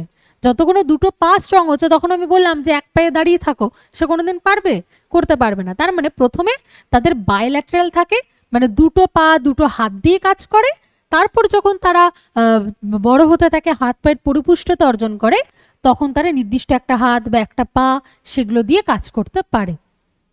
এই জন্য এটাকে বলছে যে দুটো হাত দিয়ে কাজ করে, তারপর নির্দিষ্ট একটা হাত দিয়ে বা পা দিয়ে যখন কাজ করতে পারবে তাকে আমরা বলবো বাইল্যাটারাল থেকে ইউনিল্যাটারাল। ঠিক আছে, মানে দুটো হাতে কাজ বা দুটো পায়ের কাজের জায়গায় যখন একটা নির্দিষ্ট পা বা নির্দিষ্ট হাত দিয়ে কাজ করবে, সেটাকে আমরা বলি বাইল্যাটারাল থেকে ইউনিল্যাটারাল। তার মানে যখন আমরা আমাদের বিকাশ একদম ওপর থেকে নিচ পর্যন্ত হচ্ছে, তাকে আমরা কি বলবো, সেফালোকোডাল, তাই তো। যখন কেন্দ্র থেকে বাইরের দিকে যাচ্ছে তখন আমরা বলবো প্রক্সিমোডিস্টাল, তাই তো। তারপরে যখন দুটো হাতের ব্যবহার বা দুটো পায়ের ব্যবহার করছে, তারপরে নির্দিষ্ট একটা হাত বা একটা পায়ের কাজ করছে, তাকে আমরা বলবো বাইল্যাটারাল থেকে ইউনিল্যাটারালে যাচ্ছে। সে আর কি বলেছে, এটা খুব ইম্পর্ট্যান্ট একটা জিনিস, সেটা হলো মানব জীবনের বিকাশ যে প্রক্রিয়াটা, সেটা সবসময় একটা জেনারেল টু স্পেসিফিক হতে থাকে, সাধারণ থেকে সুনির্দিষ্ট দিকে যায়। যেরকম আমরা বাজার থেকে যদি কোনো একটা বই কিনলাম, বই কেনার পরে কি করি, তার বইটাকে দেখি এটা কিসের বই, ইতিহাস বা ভূগোল বা বাংলা কিছুর একটা বই, হ্যাঁ, সাধারণ ধারণা এটা। সূচিপত্র দেখলাম, দেখে বইটা কিনলাম, তারপরে বাড়িতে এসে যখন সে বিষয়টা সম্পর্কে পড়ছি, দেখছি, আলোচনা করছি, নোট ডাউন করছি খাতায়, মানে একটা গোটা বইকে আমি আমার খাতায় সহজ করে নোট ডাউন করে নিচ্ছি, ছোট ছোট করে অংশে ভাগ করে নিচ্ছি, মানে পুরো সাধারণ থেকে একটা স্পেসিফিক জায়গায় আসছে, জেনারেল টু স্পেসিফিক। আমাদের বিকাশও ঠিক সেভাবে হয়, যে পুরো হাত পুরো পা দিয়ে কাজ করছি, ধীরে ধীরে আঙ্গুলে আসছি, সেই জন্য বলছে যে সাধারণ থেকে সুনির্দিষ্টের দিকে যায়, মানে জেনারেল টু স্পেসিফিক হয়। ঠিক আছে, এটা হচ্ছে বিকাশের প্রক্রিয়া। এবার বলেছে আমাদের মানব বিকাশের বিভিন্ন ক্ষেত্র, ডোমেইনসগুলো কি কি ডেভেলপমেন্টের। প্রথমেই বলেছে যে ডেভেলপমেন্টের জন্য প্রয়োজন জৈবিক এবং শারীরিক, এটার একটা পরিবর্তন ঘটে। কোন অংশের ঘটে বিকাশ, সেটা হচ্ছে জৈবিক বা শারীরিক পরিবর্তন, বৃদ্ধি বিকাশ দুটোরই তাই হয় কিনা। তাই বলছে প্রথমে আমাদের শরীর, মস্তিষ্ক, হরমোন, মোটর, মোটর বলতে আমাদের চলনকে বুঝবো, এই রকম দক্ষতার পরিবর্তন ঘটে, তার মানে শারীরিক পরিবর্তন ঘটে মানব বিকাশের জন্য। তাই জন্য বলছে আমাদের উচ্চতা বৃদ্ধি, বয়ঃসন্ধিকালীন যে ঘটনাগুলো সমস্তটাই কিন্তু বিকাশের মধ্যে পড়ে, বৃদ্ধি বিকাশ এগুলোর মধ্যে পড়ে। মানে এটা বলতে চাইছে মানব বিকাশের ক্ষেত্রে কোন ক্ষেত্রে হয়, একটা হচ্ছে শারীরিক হয়, একটা আবার বৌদ্ধিক হচ্ছে, ঠিক আছে। যেরকম বৌদ্ধিক কি প্রজ্ঞামূলক বা বৌদ্ধিক বিকাশ, যেরকম আমরা যখন চিন্তা ভাবনা করতে পারছি, কোনো যুক্তি দিতে পারছি, স্মৃতিতে রাখতে পারছি, আগের দিন কি পড়েছিলাম, পরের দিন কি পড়ছি, সেগুলো স্মৃতিতে রেখে দিতে পারছি। তারপরে কল্পনা করতে পারছি, কিছু একটা ভাবতে পারছি। তারপরে বলছে সৃজনশীলতা মানে ক্রিয়েটিভিটি, কোনো কিছু বানাতে পারছি, সেগুলো যৌক্তিক বিষয়। যেরকম আমি একটা প্লাস্টিকের বোতল দিলাম, কোনো একটা প্লাস্টিকের বোতল দিয়েছি ক্লাসরুমে, তাদেরকে বললাম যে তোমরা তোমাদের পছন্দ মতো কিছু একটা বানাও। তখন দেখছি সবাই কি একই জিনিস বানাবে না, প্রত্যেকে আলাদা আলাদা বানাবে, কারণ ব্যক্তিভেদে প্রত্যেকের পৃথক, প্রত্যেকের বিকাশ আলাদাভাবে হয়। হ্যাঁ, কেউ হয়তো ওটা দিয়ে ফুলদানি বানাচ্ছে, কেউ একটা গাছে লাগানো টব বানাচ্ছে, কেউ ফুল বানাচ্ছে, কেউ আবার বোতলে ফুটো করে করে করে বৃষ্টির মতো ওগুলো কিছু রিলস বানাচ্ছে। হ্যাঁ, তো এই যেগুলো বিষয় সেগুলো হচ্ছে সৃজনশীলতা, যেগুলো আমরা বুদ্ধি দিয়ে করছি, বৌদ্ধিক ক্ষমতা পরিবর্তন ঘটে। যেরকম আমাদের ছোটবেলায় চিন্তাধারার ক্ষমতা একটু অন্যরকম ছিল, পিয়াজে যেটা বলেছে, আমাদের কিন্তু কম ছিল না। পিয়াজের মত যদি অনুসরণ করি, আমাদের চিন্তাধারার শক্তির কম ছিল না, বরং অন্যরকম ছিল। এখন হয়ে গেছে একটু অন্যরকম, পরিবর্তন হয়েছে, ঠিক আছে। তার মানে চিন্তা ভাবনা করার ক্ষমতা বেড়েছে, কোনো কিছু যুক্তি তর্ক সেগুলোর মাধ্যমে বলতে পারছি, কিছু ভুল কি ঠিক, স্মৃতি রাখতে পারছি, কল্পনা করতে পারছি, ক্রিয়েটিভিটি করতে পারছি। এই যে ঘটনাগুলো সবগুলো করছি কোন ক্ষেত্রের উপর বসে থেকে, সেটা হচ্ছে আমাদের প্রজ্ঞামূলক বা বৌদ্ধিক বিষয়ের উপর দাঁড়িয়ে থেকে কাজটা করতে পারছি। প্রথমে আমাদের বিকাশের জন্য শারীরিক বিকাশ হয়, দৈহিক বিকাশ হয়, মাথা, হাত, কোমর, হরমোনস, মোটর দক্ষতা এগুলো হচ্ছে। তারপরে ধীরে ধীরে আমাদের বৌদ্ধিক বিকাশ ঘটছে, কোঅগনিটিভ বিকাশ ঘটাচ্ছি। তারপরে হচ্ছে আমরা ভাষার বিকাশ ঘটাচ্ছি, ভাষা না, প্রথমে হচ্ছে এটা বলি সামাজিক বিকাশ ঘটায়। প্রথমে আমাদের শরীর শক্ত হচ্ছে, বৌদ্ধিক বিকাশ ঘটছে, তারপর আমরা সমাজে যাচ্ছি, সমাজমূলক পরিবর্তনগুলো দেখতে পাচ্ছি। কিরকম আবেগের প্রকাশ, সামাজিক সম্পর্ক, নৈতিক যুক্তি সেগুলো যখন দিয়ে কাজ করতে পারছি। ঠিক যেরকম আবেগ প্রকাশ হয়েছে বললাম যে স্কুলে যখন আমরা প্রথমে যেতাম কাঁদতাম, এখন সেটাকে নিয়ন্ত্রণ করে নিয়েছি। আবার ছোটবেলায় আমাকে কেউ মারলে বা আমার বন্ধুকে যদি কেউ মারে তাহলে আমি তাকে দুমদাম করে মেরে দিতাম, সেটা এখন আর করি না। মানে এই যে আবেগগুলো আমাদের থাকে, হাসি, কান্না, আনন্দ, দুঃখ, রাগ, সেগুলো আমরা নিজেরা কন্ট্রোল করে নিয়েছি, নিয়ন্ত্রণ করেছি। এইটা আমরা আবেগীয় বিকাশ ঘটিয়েছি। এটাকে বলবো আবেগের প্রকাশ কিভাবে ঘটাচ্ছি সেটার একটা বিকাশ ঘটিয়েছি, সেটা হচ্ছে ইমোশনাল ডেভেলপমেন্ট, আবেগীয় বিকাশ। সামাজিক সম্পর্ক, যেরকম ছোটবেলায় বাড়িতে লোকজন আসলে আমরা মায়ের পেছনে লুকিয়ে লুকিয়ে থাকতাম, কিছু জিজ্ঞাসা করলে তবে গিয়ে পেছন থেকে বলতাম আমার নাম এটা, আমার নাম ওটা, হ্যাঁ এরকম বলতাম, কোন ক্লাসে পড়ি। কিন্তু এখন সামাজিক সম্পর্ক কি, এখন আমরা বাইরে যাচ্ছি, বিভিন্ন মানুষের সাথে মিশছি, হ্যাঁ বিভিন্ন রকমভাবে কথা বলছি। যেমন আমরা যখন সামাজিক সম্পর্ক কি হয়, স্কুলে প্রথম গিয়েছিলাম, যে ব্রেঞ্চে আমরা বসতাম, যে ব্রেঞ্চে যে কজন বসেছি সে কজনই আমরা বন্ধু, তার বাইরে আর কোনো বন্ধু হয় না আমাদের, ওটা আমাদের গ্রুপ। তার মানে এটা হচ্ছে, আর যখন বাইরে এখন মিশছি অনেক মানুষের সাথে, তখন আমাদের প্রচুর বন্ধু হতে পারে, বিভিন্ন মানুষের সাথে বিভিন্ন রকমভাবে কথা বলছি। তার মানে এটা হচ্ছে আমাদের সামাজিক বিকাশ ঘটাচ্ছে, এটা আমাদের সামাজিক বিকাশ ঘটাচ্ছে, ঠিক আছে। তারপরে নৈতিক বিকাশ ঘটায়, নীতিমূলক কিছু যুক্তি দিতে পারছি। আচ্ছা, নৈতিক বিকাশের কথা কে বলেছিলেন মনে পড়ছে?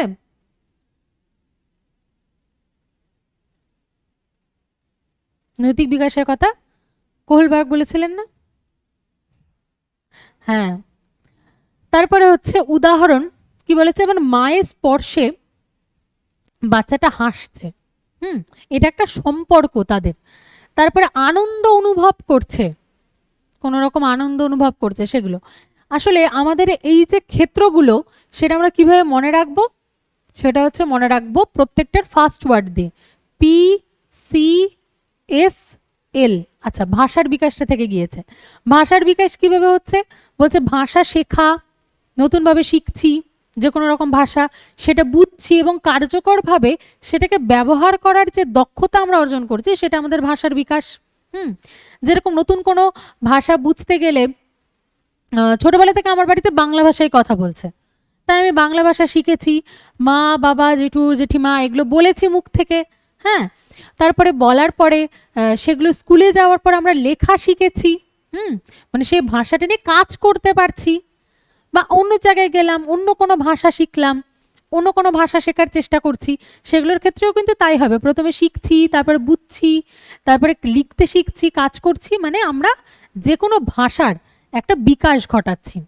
তাহলে আমরা যে ডোমেন বা ক্ষেত্রগুলো সেটা মনে রাখবো, পি, তারপরে সি, এস, এল, পিসিএসএল, এই 4টে ক্ষেত্রের ওপর ডিপেন্ড করে আমাদের মানবিক বিকাশের প্রক্রিয়াটা হয়ে থাকে। ঠিক আছে, এক হচ্ছে ফিজিক্যাল, সি হচ্ছে কোঅগনিটিভ মানে বৌদ্ধিক বিকাশ ঘটাবো, এস হচ্ছে সোশিও কালচারাল বা সোশিও ইমোশনাল একটা পরিবর্তন ঘটাবো, আর এল মানে হচ্ছে ল্যাঙ্গুয়েজেরও বিকাশ ঘটাবো। এখানে কিন্তু সোশিও মনে রাখতে গেলে আমাদের ইমোশনালের মনে রাখতে হবে। ঠিক আছে, এস মানে শুধু এস না, এস প্লাস সি, সোশ্যাল আর হচ্ছে ইমোশনাল, দুটোই, কারণ এগুলো সবেরই বিকাশ আমরা ঘটাই। দৈহিক বিকাশ ঘটায়, সামাজিক বিকাশ ঘটায়, মানসিক বিকাশ ঘটায়, ইমোশনাল বিকাশ ঘটায়, ল্যাঙ্গুয়েজের বিকাশ ঘটায়, সবই করি। সেই জন্য এগুলো হচ্ছে ক্ষেত্র বা ডোমেন।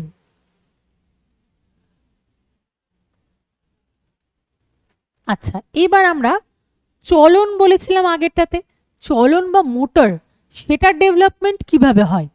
বলছে শারীরিক বিকাশের অন্যতম একটা গুরুত্বপূর্ণ পেশির নিয়ন্ত্রণ, যে পেশির খেলাটা যেটা দেখায় আমাদের শরীর বিকাশের ক্ষেত্রে, সেটাই হয়ে যাচ্ছে আমাদের মোটর ডেভেলপমেন্ট। একটা কি, একটা হচ্ছে বৃহৎ চলন বিকাশ বা গ্রস মোটর, আর একটা হয়ে যাচ্ছে সূক্ষ্ম চলন বিকাশ বা ফাইন মোটর। গ্রস মোটরের মধ্যে সবটা আসে, যেরকম আমরা বলি না গ্রসারি, আমাদের সব যেরকম তেল মশলা সব আসে, সেরকম গ্রস মোটর বিশাল বড় অংশ। বলছে শরীরের একটা বড় পেশির ব্যবহার যখন আমরা করি, পুরো হাত দিয়ে কাজটা করছি, যেমন পুরো পা দিয়ে কাজটা করছি, মানে এগুলো হচ্ছে বড় পেশি। ঠিক আছে, সেগুলো দিয়ে যখন কাজটা করছি তখন সেটা হয়ে যাচ্ছে গ্রস মোটর ডেভেলপমেন্ট। যেমন কাজগুলো কি বলেছে, বলছে বসা, দাঁড়ানো, দাঁড়িয়ে থাকছি, এই যে হাঁটছি, দৌড়াচ্ছি, লাফাচ্ছি, এই সবগুলো বড় পেশির কারণে। এই যে দৌড়ানো, হাঁটা, দৌড়ানো, লাফানো সবই পা দিয়ে করছি, পুরো পাটা দিয়ে করছি। ঠিক আছে, সেগুলো হয়ে যাচ্ছে আমাদের বৃহৎ পেশির কাজ। যখন পুরো হাত বা পুরো পা দিয়ে কাজটা করছি, সেটা হয়ে যাচ্ছে আমাদের বৃহৎ পেশির কাজ, বা যেটাকে আমরা বলবো গ্রস মোটর ডেভেলপমেন্ট। যেরকম এখানে ছবিতে আছে না, দৌড়াচ্ছে, লাফাচ্ছে, পুরো পা দিয়ে করছে কাজটা, পুরো পায়ের পেশি কাজ করছে এখানে, তাই তো? সেই জন্য হয়ে যাচ্ছে গ্রস মোটর। এবার আমরা দেখবো সূক্ষ্ম সূক্ষ্ম জায়গায় কিভাবে। বলছে শরীরের ছোট পেশি, যেমন হাতের তালুর ব্যবহার যখন আমরা করছি, কাজ কি, যেমন লেখা, যখন লিখছি পুরো হাত দিয়ে লিখছি না কিন্তু, হ্যাঁ, শুধু আঙ্গুল দিয়ে লিখছি। পেনটা দিয়ে যখন খেলছি তখন শুধু আঙ্গুল দিয়ে খেলার চেষ্টা করছি পেনটা নিয়ে। ঠিক আছে, ছবি আঁকা, সূক্ষ্মাতি সূক্ষ্মত কাজ করা, হ্যাঁ, বোতাম লাগানো, যখন আমরা আঙ্গুল দিয়ে বোতাম লাগাচ্ছি, পুরো হাত দিয়ে করছি না, একটা আঙ্গুল দিয়ে করছি। তার মানে এই কাজগুলো হয়ে যাচ্ছে ফাইন মোটর ডেভেলপমেন্ট। কোনো বস্তু ধরা, চুল আঁচড়ানো, বেনুনি করা, এই সবগুলোই কিন্তু আমরা আমাদের আঙ্গুল দিয়ে করি বা হাতের তালু দিয়ে করি। সেই জন্য এটা হয়ে যাবে সূক্ষ্ম চলন বিকাশ বা ফাইন মোটর ডেভেলপমেন্ট। ফাইন হয়ে যাচ্ছে একদম, আরো সূক্ষ্মাতি সূক্ষ্ম হয়ে যাচ্ছে।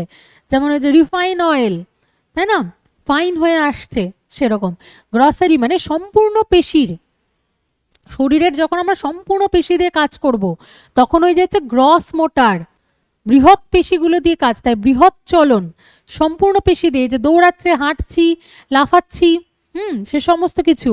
তারপরে ফাইন মোটর ডেভেলপমেন্ট, যখন বিভিন্ন সূক্ষ্মাতি সূক্ষ্ম কাজ করছি, লিখছি, ছবি আঁকছি, চুল আঁচড়াচ্ছি, হ্যাঁ, চুল বাঁধছি, ছোট টিপ পড়ছি, এগুলো সব ছোট ছোট আঙ্গুল দিয়ে করছি।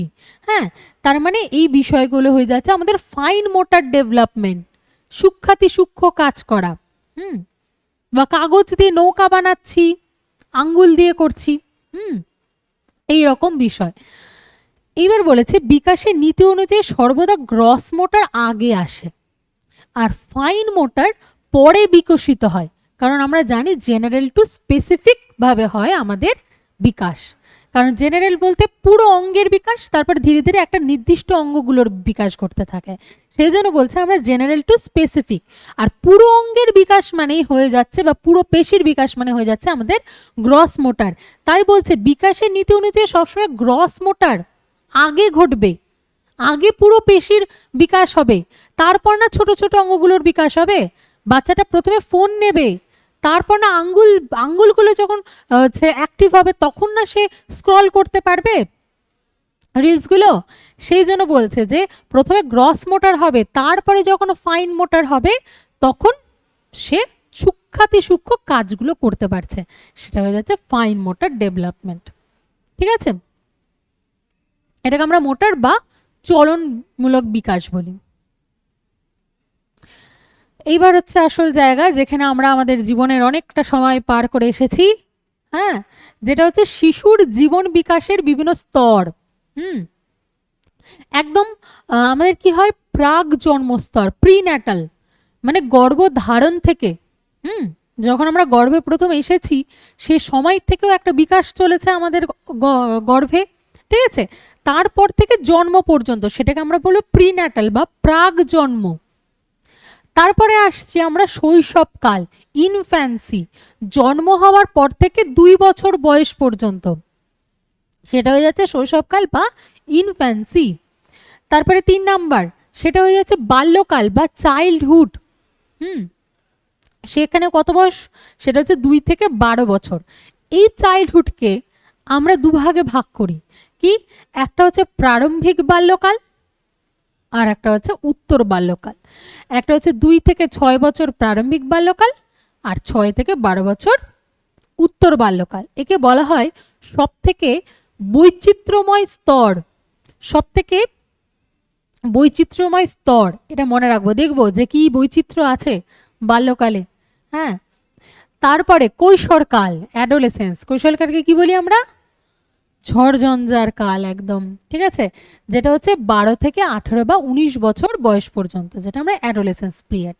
ঠিক আছে, আমরা জন্মের পর থেকে এগুলো চলতে থেকেছে, আমাদের এখন অ্যাডোলেসেন্স পার হয়ে গিয়েছে। অ্যাডোলেসেন্স পার হয়ে গিয়েছে, এখন আমরা মোটামুটি অ্যাডাল্ট এজে চলে এসেছি প্রত্যেকে। এইবার দেখব প্রত্যেকটার কথা। বলেছে প্রাক জন্ম স্তরে বা প্রিন্যাটাল স্তরে কতদিন থাকে, সেটা হচ্ছে 280 দিন বা 40 সপ্তাহ, তাই না? গর্ভে থাকছে এবং জন্ম হচ্ছে জাস্ট, সেই যে সময়টা সেটা হয়ে যাচ্ছে 280 দিন বা 40 সপ্তাহ, যতদিন সে গর্ভে থাকে।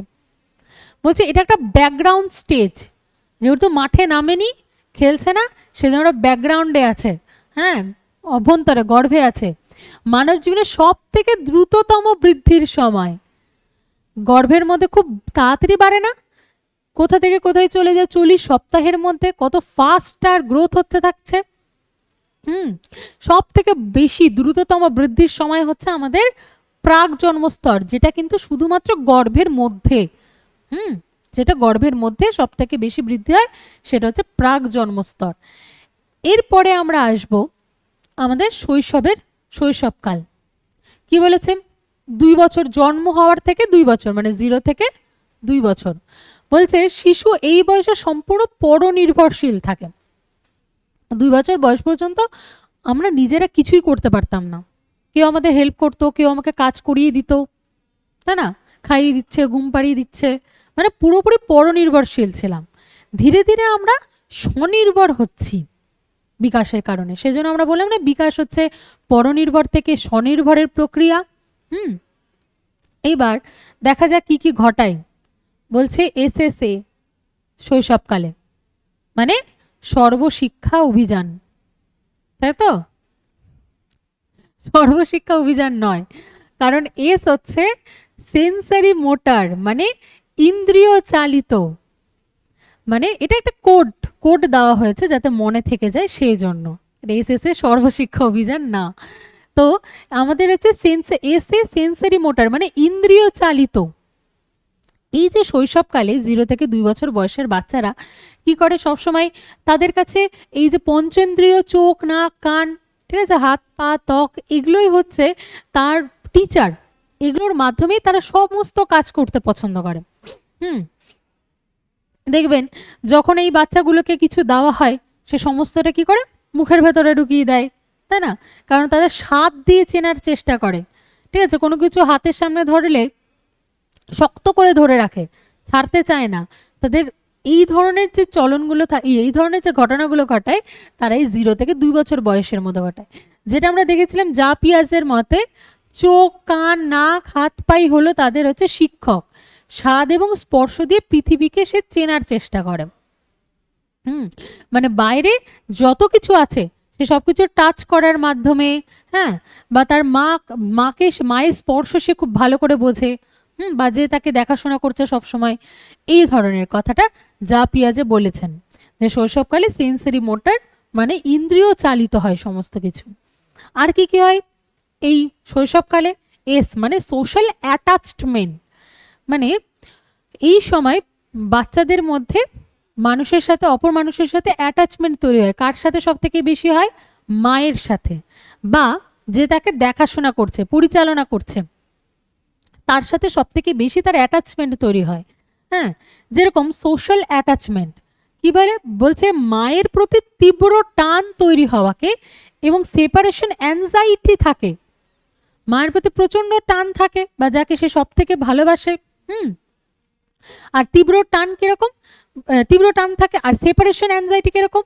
মা যদি ঘর থেকে বেরিয়ে গেল, তোর পেছনে মা মা মামা করতে করতে ছুটতে ছুটতে চলে যায়। কেন কি? তারা ভাবে যে তার মা হয়তো চলে যাচ্ছে, সে কারণে তারা কষ্ট পাচ্ছে। হ্যাঁ, তার মানে এটা হচ্ছে সেপারেশন অ্যাংজাইটি, মাকে ছেড়ে যাওয়ার ভয়। তখনও দেখবেন এই বয়সের 2 বছরের বা 1-2 বছরের মধ্যে বাচ্চাগুলো, মা হয়তো মেন গেটের দিকে চলে যাচ্ছে, বাচ্চাটা ওর পিছনে যেতে যেতে মাঝখানে রাস্তায় কাঁদতে শুরু করে দিচ্ছে, ভাবছে যে মা বোধহয় বাইরে চলে যাচ্ছে, আমাকে না নিয়ে চলে যাচ্ছে। এইটা হচ্ছে সেপারেশন অ্যাংজাইটি। হ্যাঁ, এই বয়সে 0 থেকে 2 বছর বয়সের মধ্যে তাদের মধ্যে থাকে, এবং যারা কি করে, পুরো ইন্দ্রিয়ের মাধ্যমে নিজেদেরকে পরিচালনা করে। আর লাস্ট হচ্ছে বলছে যে অ্যানিসোট্রপিক গ্রোথ, এই সময় অসম বৃদ্ধি হয়। এটা তো গর্ভের অভ্যন্তরে বৃদ্ধি হচ্ছে, দ্রুততম। এবার গর্ভ থেকে বেরোনোর পরে এইখানে দ্রুততম বৃদ্ধি হতে দেখা যায়। আমরা দেখি না 0 থেকে 2 বছর এরকম বাচ্চাদের মাসে মাসে জামা বড় মানে ছোট হয়ে যাচ্ছে, প্রত্যেক মাসে মাসে তাদের জন্য নতুন নতুন জামা কিনতে হচ্ছে, তাই না? তার মানে এই জিনিসটা কন্টিনিউ থেকে গিয়েছে, তাই তো? হ্যাঁ, এই জিনিসটা কন্টিনিউ থাকেনি, কারণ আমাদের পরিপক্কতা এসে গেছে। তার মানে আমাদের পরিপক্কতা আসার কারণে আমাদের বৃদ্ধি থেমে গিয়েছে। শৈশবকালে আমাদের এরকম বৃদ্ধি ছিল যে সব সময় হাত পা বাড়তে থাকতো, তাই আমাদের নতুন নতুন জামার প্রয়োজন পড়তো। যদি এখন হতো তাহলে বাড়িটা শপিং মল হয়ে যেত, রোজ নতুন নতুন। 1 মাস হয়ে গেছে আর একটু লম্বা হয়ে গেছি। তো এইরকম বিষয়, যেটাকে আমরা বলবো অ্যানিসোট্রপিক গ্রোথ, অসম বৃদ্ধি। সব থেকে বেশি বৃদ্ধি দেখতে পাওয়া যায় জন্মানোর পরে। বলছে শারীরিক বৃদ্ধি রকেটের গতিতে এগোয়। এটা হচ্ছে ফাস্ট গ্রোথ স্পার্ট বলা হয় একে, মানে একটা স্পার্ট চলে আসে, ঠিক আছে? যে একটা স্পার্ট চলে আসে যে সময় গ্রোথটা সব থেকে বেশি বাড়তে থাকে। বোঝা গেল? তাহলে এই বয়সে শৈশবকালে কি কি হয়? প্রথমে তার সেন্স দিয়ে কাজ করবে সব সময়। দ্বিতীয়ত তার মধ্যে একটা সামাজিক অ্যাটাচমেন্ট চলে আসবে, যে মানুষটাকে সে ভালোবাসে। তারপরে অ্যানিসোট্রপিক গ্রোথ মানে একদম খুবই বাড়তে থাকে তার শরীর, একদম ছোট থেকে তাড়াতাড়ি বড় হতে থাকে, সেই কারণে তার জামা কাপড়ের প্রয়োজন পড়ছে। কারণ দেখা যাচ্ছে যে তার গ্রোথটা দেখা যাচ্ছে এত ফাস্ট সে বাড়ছে, সেটা হচ্ছে ফাস্ট গ্রোথ স্পার্ট বলা হয় এই স্টেজটাকে। আচ্ছা, এরপরে আমরা দেখব প্রারম্ভিক বাল্যকাল। কারণ আমরা বাল্যকালকে দুভাগে ভাগ করেছি, একটা প্রারম্ভিক বাল্যকাল আর একটা হচ্ছে উত্তর বাল্যকাল। প্রারম্ভিক বাল্যকালের সময় হচ্ছে 2 থেকে 6 বছর, আমরা এগুলো মনে রাখবো, সময়কাল এবং বয়সকাল। কোন সময় এটাকে, এই যে স্টেজটাকে, এটাকে সব থেকে বৈচিত্র্যময় কাল বলা হয়, প্রথমেই দেখলাম, তাই তো। এবার এই প্রারম্ভিক বাল্যকালে কি হয়, বিকাশ একটা অত্যন্ত গুরুত্বপূর্ণ আর কৌতূহলী পর্যায়। এই যে 2 থেকে 6 বছরের বাচ্চারা সব থেকে বেশি কৌতূহল থাকে, ঠিক আছে, সব কিছু জানার ইচ্ছা, প্রচণ্ড জানার ইচ্ছা।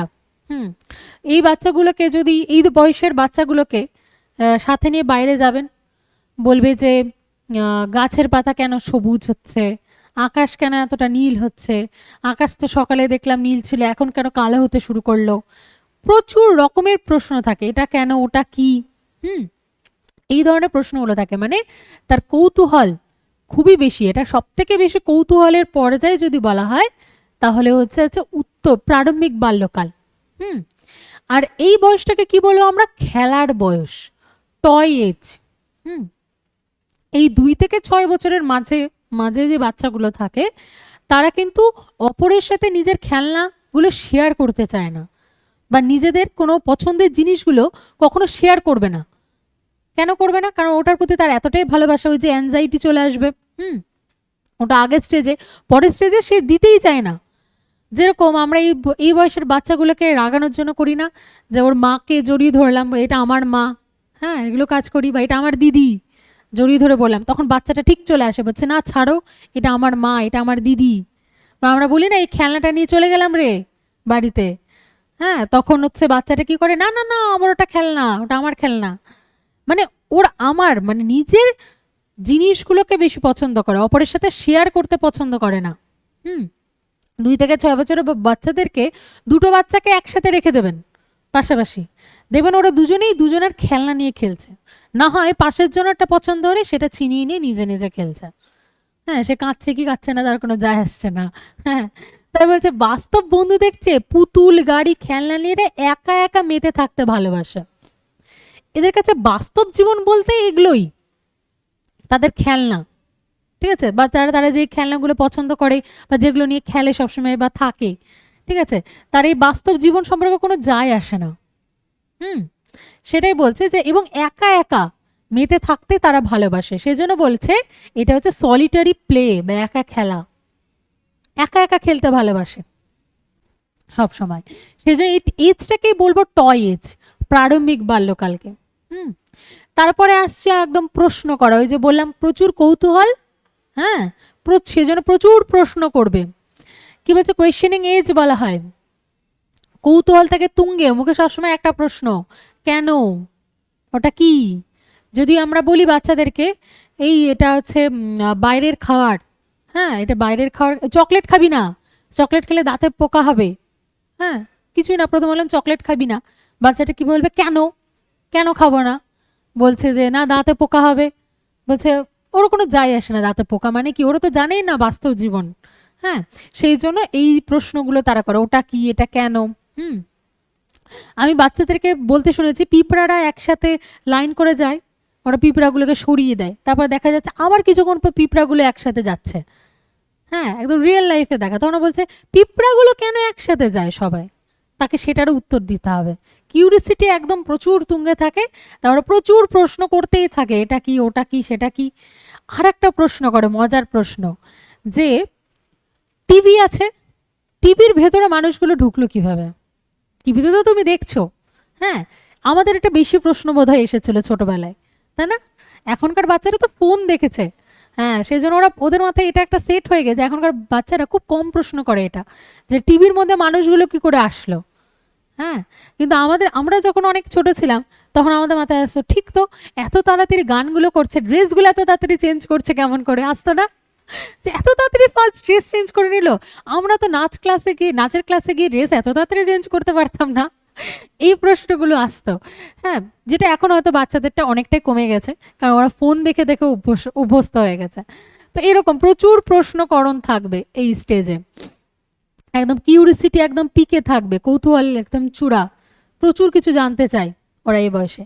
আর একটা জিনিস, এটা সব থেকে ইম্পর্ট্যান্ট এই আর্লি চাইল্ডহুডে, সেটা হচ্ছে আমাদের ভাষা শিক্ষার স্বর্ণযুগ। মানে ভাষাটা খুব ভালোভাবে এই সময় শিখতে শুরু করে, হুম, শেখা শুরু করে ভাষাটা। কি বলেছে, ভাষা শেখার জন্য সব থেকে সংবেদনশীল সময় এটা। ভাইগটস্কি যেরকম আমাদের এটাকে প্রাইভেট স্পিচ বলেছে, হুম, যে নিজে নিজের সাথে কথা বলে। প্রাইভেট স্পিচ কি, যখন একটা বাচ্চা নিজে নিজেকে বলছে, নিজে নিজেকে ডাইরেকশন দিচ্ছে যে কিভাবে কাজটা করছে। যেরকম ভাইগটস্কি পড়ার সময় আমরা পড়েছিলাম প্রাইভেট স্পিচে, হ্যাঁ, কি পড়েছিলাম যে একটা বাচ্চা তার বারবি ডল ভেঙে গিয়েছে, হ্যাঁ, ভাঙার পর সে কি করছে, বারবি ডলগুলোর প্রত্যেকটা একটা হাত লাগাচ্ছে, বলছে আমি হাতটা লাগালাম, এবার পাটা লাগাচ্ছি। হুম, এইভাবে করে করে যখন তারা জোরে জোরে নিজের কথাগুলো বলছে, নিজেকে নির্দেশনা দিচ্ছে, নিজেকে একটা ডাইরেকশন যাওয়ার চেষ্টা করছে, নিজে নিজের সাথে জোরে জোরে কথা বলছে, তাকে আমরা বলবো প্রাইভেট স্পিচ। আর বলা হয় এই যে প্রারম্ভিক বাল্যকালে প্রাইভেট স্পিচের কারণে বাচ্চারা বেশি শিখতে থাকে।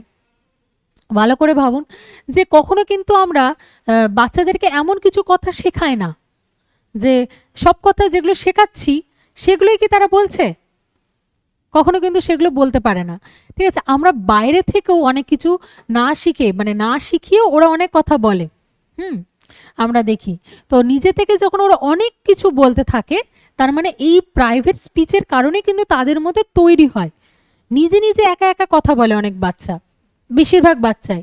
তারপরে আমরা নিজেরা নিজেদেরকে প্রাইভেট স্পিচ দিই কিভাবে, যে এই যে এখন অনেকক্ষণ ইনস্টাগ্রাম দেখে নিলাম, অনেকক্ষণ ইনস্টাগ্রাম দেখছি, দিয়ে দেখার পরে বলছে যে ইস সামনে টেটটা আছে, পড়তে বস, কেন পড়ছিস না, নিজে নিজে পড়তে বলছি, নিজেকে নিজে বলার পর আবার বই খাতা খুলে পড়তে বসে যাচ্ছি, নিজেকে নিজে কি বলে গাইড করছি, সেটা হয়ে যাচ্ছে প্রাইভেট স্পিচ। এইটার কারণে বলা হয় যে বাচ্চাদের ভাষার দক্ষতা অনেকটা হারে বাড়তে শুরু করে, অনেকটা বাড়তে থাকে। তো সেই জন্য এটাকে বলছে সেলফ টক, সেলফ রেগুলেশন, মানে নিজে নিজের সাথে কথা বলবে, নিজে নিজেকে রেগুলেট করবে, আত্মনিয়ন্ত্রণ করতে পারে। ঠিক আছে, সেই জন্য এই যে এজ, তাকে কিন্তু আমরা ভাষা শিক্ষার একটা যুগ, স্বর্ণযুগ, ল্যাঙ্গুয়েজ অ্যাকুইজিশনের একটা এজ বলবো। হ্যাঁ, এই যে প্রারম্ভিক বাল্যকাল, আর্লি চাইল্ডহুডে তাহলে কি কি দেখা যায়, এক হচ্ছে কৌতূহল তুঙ্গে থাকে, তারপরে খেলার বয়স দেখতে পাওয়া যায়, কোয়েশ্চেন এজ দেখতে পাওয়া যায়, মানে সবসময় প্রশ্ন করবে, আর একটা হচ্ছে ভাষা শিক্ষার স্বর্ণযুগ, ভাষা নিয়েও তাদের মধ্যে কিউরিসিটি থাকে, নতুনভাবে কিছু বলতে শেখে। ঠিক আছে, এই গেল আমাদের আর্লি চাইল্ডহুড। এরপরে আমরা দেখব লেট চাইল্ডহুড, মানে উত্তর বাল্যকাল। সেটার সময়কাল কি বলছে 6 থেকে 12 বছর। এই সময় কি করছে বলছে পরিবারের গণ্ডি পেরিয়ে বাইরে পৃথিবীর সাথে যুক্ত হওয়ার সময়, তাই না? তারা কি পরিবারের গণ্ডি পেরোচ্ছে, কারণ স্কুলে যাওয়া শুরু করে, যদিও বা স্কুলটা আরেকটু আগেই শুরু করে দেয়, তবু প্রি নার্সারি বা এগুলোতে পড়ছে বা প্লে স্কুলগুলোতে পড়ছে। এই সময় তার একদম বন্ধুই সব, হ্যাঁ, আমাদের কাছে যে বন্ধুরাই সব, বাড়ির লোক কিছু না। বন্ধু যদি যে জামাটা পরে গিয়েছে ওই জামাটাই আমার চাই, কারণ ওর জামাটাই আমার পছন্দ। তো এই সময় কি হয়, বাইরের পরিবেশের সাথে সে মিশতে শুরু করে। সেই জন্য তার যে এজটা তৈরি হয় সেটা হচ্ছে দলের বয়স বা গ্যাং এজ। এই যে বলেছে পরিবারের চেয়ে সমবয়সী বন্ধুদের বা গ্যাংয়ের মতামতকে বেশি গুরুত্ব দেয় তারা। আমরা কিন্তু করেছি এগুলো কাজ 6 থেকে 12 বছর বয়সে, তাই না? যে আমার বান্ধবীর কাছে এরকম একটা পিঙ্ক ফ্রক আছে, আমারও ওই রকমই চাই, ওই একই জিনিস চাই। ঠিক আছে, একই ডিজাইন, একই জিনিস চাই। বা হয়তো কোনো একটা জায়গায় সরস্বতী পুজোয় ঘুরতে বেরোচ্ছি, ঠিক আছে, অমুক বান্ধবী শাড়ি পরছে, আমাকেও শাড়ি পরতেই হবে। হ্যাঁ, বা ছেলেদের ক্ষেত্রে ওরা পাঞ্জাবি পরছে, হ্যাঁ, আমাকেও পাঞ্জাবি পরতেই হবে, সে যাই হয়ে যাক না করে, যেমনই লাগুক না কেন। হ্যাঁ, মানে কারণ হচ্ছে বন্ধু বন্ধু প্রেমটা বেশি বেড়ে যায়, বন্ধু যেটা করছে ও সেটাই করতে চাইছে। তারপর বলছে সেই জন্য এই সময় তাদের সোশ্যালাইজেশন মানে সামাজিকীকরণ তীব্র হয়, কারণ বাইরে পরিবেশে মিশছে, সোশ্যাল হচ্ছে, ঠিক আছে, সামাজিকীকরণ ঘটাচ্ছে, তার ফলে তাদের এই গ্যাং এক্সটা আরো বাড়ছে। সেই জন্য বলছে দ্য সিগনেচার নেম গাঙ্গেয় দল বলা হয় এই এজটাকেও, গাঙ্গেয় দল বলা হয় বা গ্যাং এজ বলা হয় বা দলের বয়স বলা হয়। ঠিক আছে, এই সময় তাদের মধ্যে এই রকম পরিবর্তন দেখা যায়। তারপরে বলেছে স্কুলের বয়স, ওই যে স্কুলে যাচ্ছে, এবার কি কি শিখছে বলছে, প্রথাগত শিক্ষার বা প্রাথমিক বিদ্যালয়ে শুরুর বয়স, এই সময় তারা নিয়মানুবর্তিতা শেখে, খুব ভালো জায়গা। উত্তর বাল্যকালে বিভিন্ন রুলস রেগুলেশনগুলো মানতে শেখে, যেরকম স্কুলে শেখানো হয় খাওয়ার আগে ভালো করে হাত ধুয়ে এসো, খাওয়ার আগে একটা ভোজন মন্ত্রণা পড়ানো হয়, হ্যাঁ, বা বাড়িতে আমরা অনেক সময় সেগুলো কাজ করি, স্কুলে শিখিয়েছে যেহেতু, বা স্কুলে হয়তো শিখিয়েছে যে গুরুজনদের দেখলে প্রণাম করবে, হ্যাঁ, তখন বাড়িতে আমাদের হয়তো শেখায়ও নি, তবুও কি করি, স্কুল থেকে শিখে এসেছি, তাই বাড়িতে যখনই বাইরে থেকে গুরুজনরা আসছে তখন তার পায়ে হাত দিয়ে প্রণাম করছি, এইরকম পরিবর্তন। বা স্কুলে হয়তো শিখিয়েছে যে রেড লাইট থাকলে কখনো যাবে না সিগনালে, এইরকম জিনিসগুলো শেখায়, তখন আমরা কি করি, সে বিষয়গুলো শিখি, এটা হচ্ছে নিয়মানুবর্তিতা, কিছু ডিসিপ্লিন মেনটেন করতে পছন্দ করি, হ্যাঁ, বা স্যার ম্যামরা আসছে তখন তোমরা দাঁড়িয়ে যাবে, কিছু নিয়ম, এগুলো শেখানো হয় এই স্কুলে, যে তারা শেখে এবং সেটা সারা জীবন মেনে চলে, ঠিক আছে। তারপর হচ্ছে ল্যাটেন্সি পিরিয়ড। ল্যাটেন্সি পিরিয়ডে বলছে, ফ্রয়েডের মতে, যে সিগমুন্ড ফ্রয়েড ব্যক্তিটা রয়েছে, তিনি বলেছেন এই সময় শিশুর যৌন চেতনা সুপ্ত থাকে, সমস্ত এনার্জি কিন্তু তার খেলাধুলা আর পড়াশোনার মধ্যে ডাইভার্ট হয়ে যায়। এটা খুব ভালো একটা জায়গা, ল্যাটেন্সি পিরিয়ড বলা হয় এই লেট চাইল্ডহুডকে। কারণ সিগমুন্ড ফ্রয়েড বলেছেন প্রত্যেকটা শিশুর মধ্যে 6 থেকে 12 বছর বয়সে তাদের মধ্যে যৌন চেতনা যেটা, সেটা আসা শুরু করে, কারণ এই বয়সে বিভিন্ন রকম পরিবর্তন আসা শুরু হয়, সেই কারণে যৌন চেতনাগুলো থাকে, কিন্তু সেটা কি হয়, সুপ্ত অবস্থায় থাকে, হ্যাঁ, সেই জন্য সমস্ত এনার্জিগুলো তারা খেলাধুলো বা পড়াশোনার মধ্যে ডাইভার্ট করে দেয়। যেরকম দেখা যায় এই বয়সের স্কুলে এই বয়সের বাচ্চাদেরকে ধরলাম কোয়েট স্কুল, তো ছেলেরা নিজে থেকে আলাদা বসছে, মেয়েরা নিজে থেকেই আলাদা বসছে, আলাদা না করে দিলেও, এবার ছেলেরা, কোনো ছেলে যদি মেয়েদের দিকে বসানো হচ্ছে, তখন ছেলের বন্ধুরা তাকে নিয়ে হাসছে, যে মেয়েদের দিকে বসেছিস বা কিছু, বা কোনো ছেলে এবং মেয়েদের কুইজ কম্পিটিশন করালাম, তখন ছেলেরা মেয়েদেরকে হারানোর চেষ্টা করছে, মেয়েরা ছেলেদেরকে হারানোর চেষ্টা করছে, এইরকমভাবে তাদের সমস্ত এনার্জি খেলাধুলা এবং পড়াশোনায় চলে যায়, সেই চেতনাটা মানে সুপ্ত অবস্থায় যেহেতু থাকে, তাই সেটা প্রকাশ পায় না, পরের স্টেজে গিয়ে তারা সেটা প্রকাশ পেতে শুরু করে, তখন যখন কলেজ এজ বা হায়ার সেকেন্ডারিতে চলে যায়, তখন তারা এক জায়গাতেও ছেলে মেয়ে সবাই পাশাপাশি একসাথে বসতে তাদের কোনো দ্বিধাদ্বন্দ্ব থাকে না, ঠিক আছে। এই হচ্ছে আমাদের লেট চাইল্ডহুড। এইবার আমরা সব থেকে ইম্পর্টেন্ট জায়গা, সেটা হচ্ছে কৈশোরকাল বা অ্যাডোলেসেন্স পিরিয়ড, যেটা কি 12 থেকে 18 বা 19 বছর বয়স পর্যন্ত হয়ে থাকে। জিড স্ট্যানলি হল তিনি প্রথম এই মতটাকে বলেছিলেন, এই কালটাকে বলেছিলেন ঝড়ঝঞ্ঝার কাল, ঠিক আছে, period of storm and stress, ঝড়ঝঞ্ঝার কাল, জীবনে অনেক পরিবর্তন, মানব দেহে অনেক রকম পরিবর্তন আসতে শুরু করে। প্রথম পরিবর্তন ঘটে সেটা হচ্ছে পরিচয়ের সংকট, আইডেন্টি ক্রাইসিস। যেরকম দেখবেন বাড়িতে যখন বাবা মা বা বড়রা কেউ সবাই মিলে একসাথে আলোচনা করছে কিছুর একটা, তখন আপনি গিয়ে কোনো একটা মত দিলেন, এই বয়সের বাচ্চা, ঠিক আছে, ধরুন 17 বছর বয়স আপনার, আপনি কিছু একটা বললেন যে এটা করা ঠিক হবে, এটা করো না, এটা ভুল হবে, তখন কি বলবে, তখন বলবে এই তুই ছোট বাচ্চা আছিস, বাচ্চার মতো থাক, ঘরে যা, বড়দের মতো কথা বলিস না, ঠিক আছে, তখন সে মেনে নিল, ঠিক আছে আমি ছোট। এবার সে ভাইয়ের সাথে বা বোনের সাথে খেলনাবাটি খেলছে বা রিমোট কন্ট্রোল কার নিয়ে খেলছে, তখন মা এসে কি করবে, তাকে বলবে যে তুই ছোট বাচ্চা নাকি, ওর সাথে খেলছিস যে খেলনাবাটি, তাই না। তার মানে মানুষের মধ্যে, মানে বাচ্চাদের মধ্যে এই একটা কোয়েশ্চেন চলে আসে যে আমি কে, ছোট না বড়, আমি ছোট হয়ে গেছি, ছোটই আছি, না আমি এখন বড় হয়ে গেছি, ঠিক আছে। এই যে সংকটটা চলে আসে, এই যে ক্রাইসিসটা আসে, এরিকসন নামক একজন মনোবিদ আছেন, তার মতে কিশোরদের মনে প্রশ্ন জায়গায় আমি কে, সমাজে আমার ভূমিকা কি, তারা নিজের পরিচয় খুঁজতে থাকে, আমি ছোট না বড়, এই যে বিষয়টা আসে, এটা এই অ্যাডোলেসেন্সে আসে।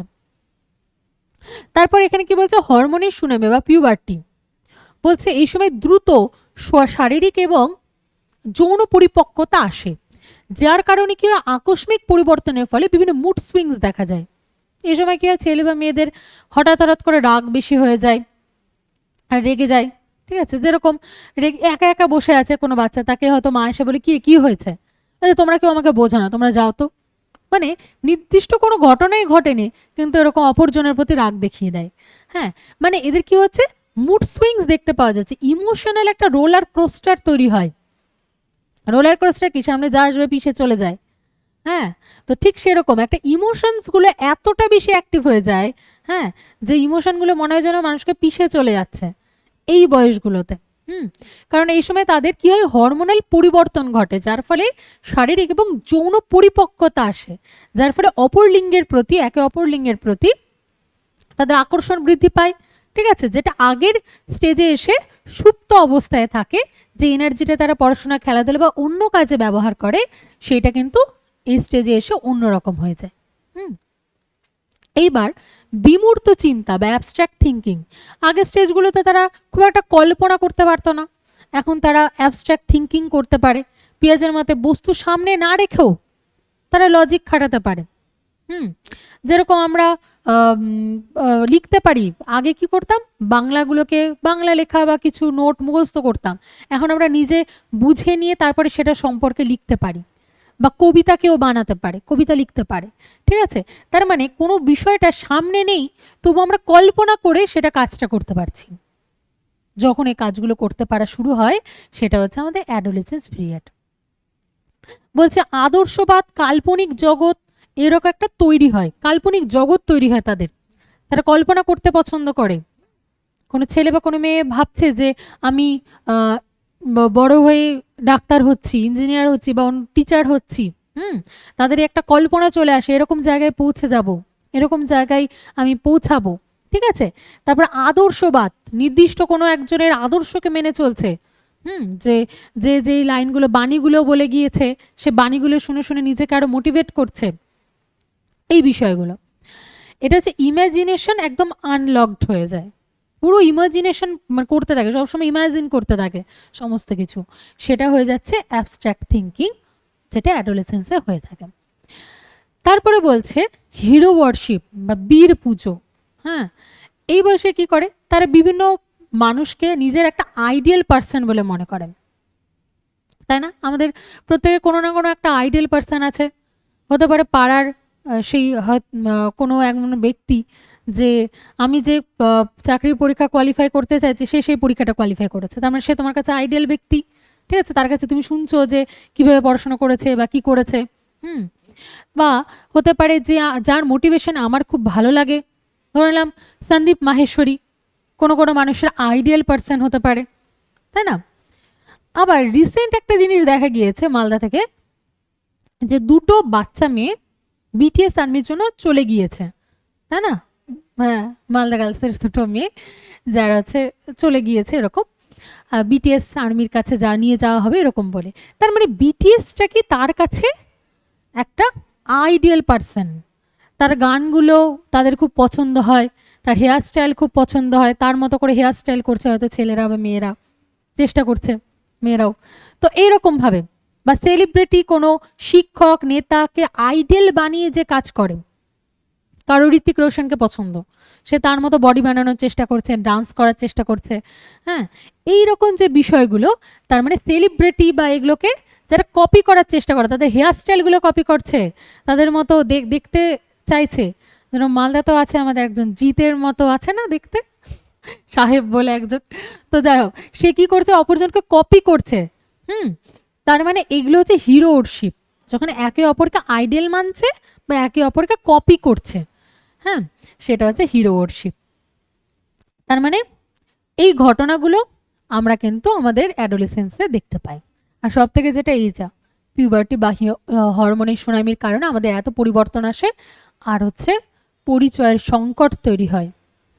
এরকম ধরনের প্রশ্ন প্রচুর আসে। আচ্ছা, আমরা একদম শেষে চলে এসেছি।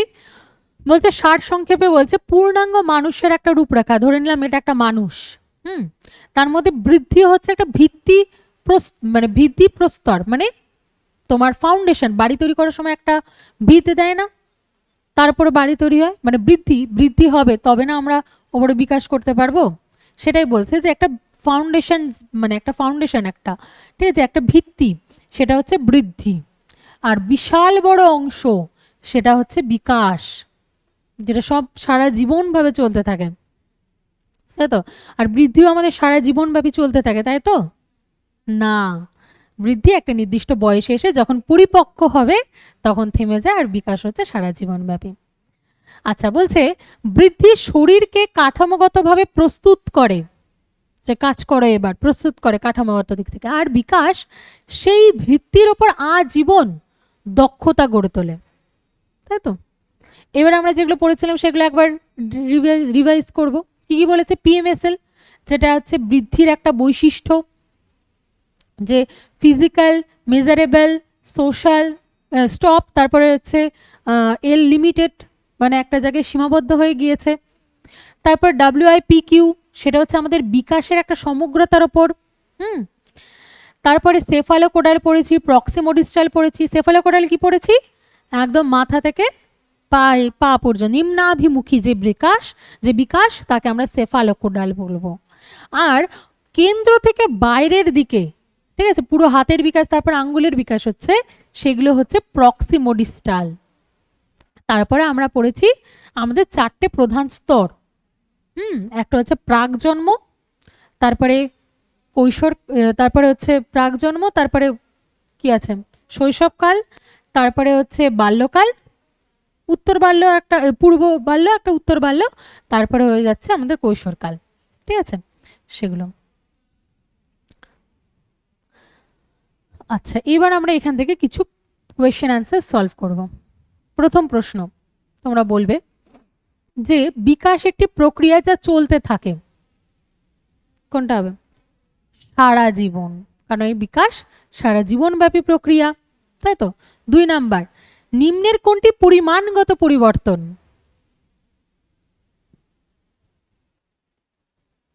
পরিমাণ আছে, হ্যাঁ, তাহলে বৃদ্ধি, হ্যাঁ, গ্রোথ, যেটা পরিমাণ আছে। আর যদি গুণগত পরিবর্তন বলতো তাহলে বিকাশ হচ্ছে গুণগত পরিবর্তন।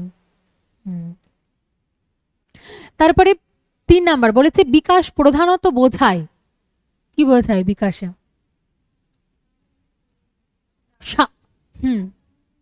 বিকাশ হচ্ছে সামগ্রিক পরিবর্তন, সমস্ত দিকের পরিবর্তন হচ্ছে না বিকাশে, সামাজিক, মানসিক, প্রাক্ষবিক, দৈহিক, এরকম ভাবে। 4 নাম্বার বলছে কে বিকাশকে ক্রমবর্ধ পরিবর্তনের ধারাবাহিকতা বলেছেন? সেটা হচ্ছে হার্লাক বলেছেন, যেটা হচ্ছে বিকাশকে ক্রমবর্ধন করছে, সেটা সে প্রক্রিয়া হয়, সে প্রক্রিয়ার কথা হার্লাক বলেছেন। পরের প্রশ্ন বলছে বৃদ্ধি থেমে যায় কোন সময় এসে, কি হলে থেমে যায়? হ্যাঁ, পরিণমন বা ম্যাচুরিটি, সেটা হলে আমাদের বৃদ্ধি নির্দিষ্ট সময়ে এসে থেমে যাচ্ছে। তারপরে বিকাশ কোন ধরনের পরিবর্তন অন্তর্ভুক্ত করে? বিকাশ কিন্তু গুণগত এবং পরিমাণগত পরিবর্তন, সেটা হয়ে যাচ্ছে আমাদের বিকাশ। কোন পর্যায়কে খেলার বয়স বলা হয়? Very good. প্রারম্ভিক বাল্যকালে সময়কাল কত ছিল? হ্যাঁ, 2 থেকে 6 বছর। প্রারম্ভিক বাল্যকাল 2 থেকে 6 বছর, সেটা হয়ে যাচ্ছে আমাদের খেলার বয়স দেখতে পাওয়া যায়। কোন পর্যায়কে দলগত বয়স বা গ্যাং এজ বলা হয়? প্রান্তীয় বাল্যকাল বা লেট চাইল্ডহুড। এটার সময়কাল কত ছিল? 6 থেকে 12 বছর। আচ্ছা, পরের প্রশ্ন, কৈশোরকে ঝড় ও চাপের সময় বলেছেন কে? না, স্ট্যানলি হল। তিনি হচ্ছে কৈশোরকালকে ঝড় এবং চাপের বা ঝড়ঝঞ্ঝার কাল বলেছেন। তারপরে কোনটি বিকাশের বৈশিষ্ট্য বলো তো?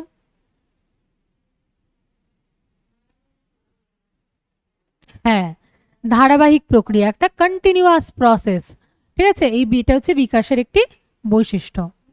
তারপরে 11 নাম্বার বলছে বৃদ্ধি প্রধানত বোঝায়, বৃদ্ধি বলতে কি বোঝায়? গঠনগত পরিবর্তন,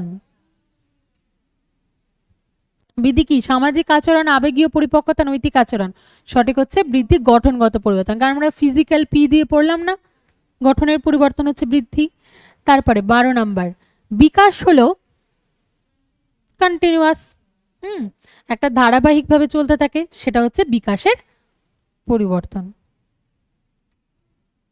13 নাম্বার বলেছে কোন উপাদান বিকাশকে প্রভাবিত করে? কোন দুটো উপাদান বিকাশকে প্রভাবিত করে? হ্যাঁ, বংশগতি আর পরিবেশ, এটা উভয়ই।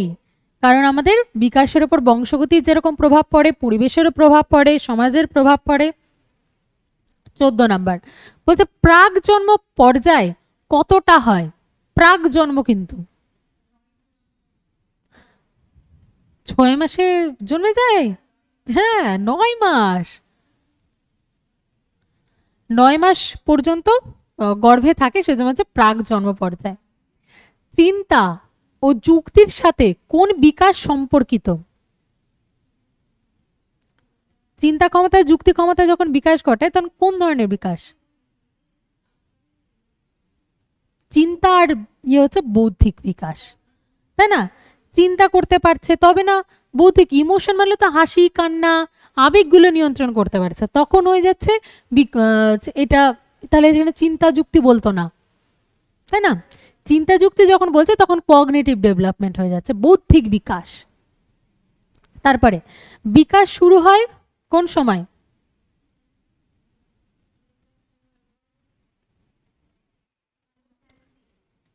হ্যাঁ, আমাদের শৈশবকালে স্পার্ট তৈরি হয়, তো ফার্স্ট গ্রোথ স্পার্ট, সেই জন্য ইনফ্যান্সিতে আমাদের সব থেকে আগে শুরু হয়। তারপরে বলেছে অনুভূতি ও আবেগ কোন ক্ষেত্রের অন্তর্ভুক্ত? অনুভূতি আবেগ, কোনো কিছুর প্রতি আবেগ দেখা যাচ্ছে, এটা কোনটা হবে? হ্যাঁ, ইমোশনাল বা আবেগীয়, কারণ বৌদ্ধিক তো যুক্তি চিন্তা। তারপরে 18 নাম্বার কি বলেছে? ভাষা বিকাশ প্রধানত সম্পর্কিত কার সাথে? ভাষার বিকাশ, যোগাযোগ বা কমিউনিকেশন, যেখানে আমাদের ভাষার বিকাশ হয়। তারপরে বিকাশ প্রভাবিত করে কাকে? কার দ্বারা? উভয়ের দ্বারা। হ্যাঁ, হেরিডিটি এনভায়রনমেন্ট দুটোরই প্রভাব পড়ে আমাদের বিকাশের ক্ষেত্রে। হ্যাঁ, এর আগে ওটা বৃদ্ধি, হ্যাঁ ওটা বৃদ্ধিতেও ছিল, বিকাশও তাই, কারণ আমাদের বৃদ্ধি বিকাশ দুটোতেই আমাদের বংশগতি পরিবেশের এফেক্ট পড়বেই পড়বে। তারপরের প্রশ্ন, সূক্ষ্ম চলন দক্ষতার মধ্যে রয়েছে কোনটি? হ্যাঁ, লেখা। কারণ সূক্ষ্ম চলন আমাদের ফাইন মোটর,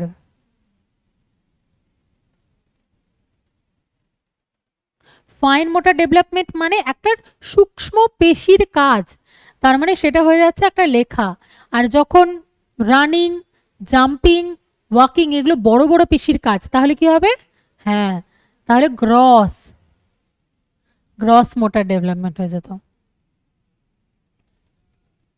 আচ্ছা, তারপর এখানেও আচ্ছা একই রকম প্রশ্ন, যে বৃহৎ চলন দক্ষতার মধ্যে কোনটা হবে? তাহলে রানিং, কারণ এটা হচ্ছে পুরো পা দিয়ে কাজ করছে, বৃহৎ পেশি দিয়ে কাজ করছে, তাই এটা হয়ে যাবে রানিং। আর বাকিগুলো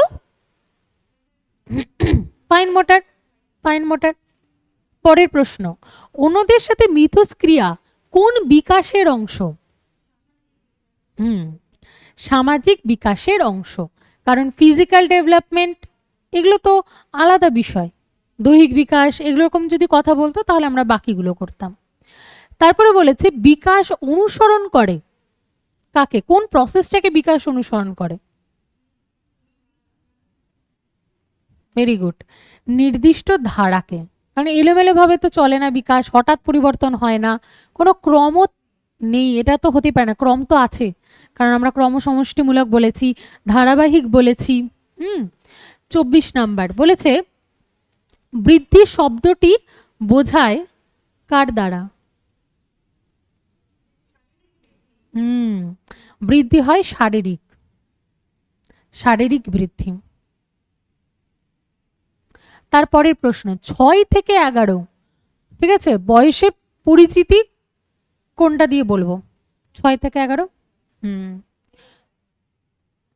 6 থেকে 11 প্রান্তীয় বাল্য বা লেট চাইল্ডহুড, কারণ এটার ছিল 2 থেকে 6। তারপরে মূল্যবোধ এবং নৈতিকতা কোন বিকাশের অংশ? কি ধরনের বিকাশ? নৈতিকতা, মূল্যবোধ। হ্যাঁ, ভেরি গুড, মোরাল ডেভেলপমেন্ট। কারণ এখানে নৈতিক বিকাশের কথা বলেছে, তাই না? যে একটা মূল্যবোধ রয়েছে কোনো বিষয়ে, ঠিক আছে, মোরালিটি রয়েছে, তার মানে নৈতিক বিকাশ। তারপরে বিকাশ হলো কি ধরনের পরিবর্তন?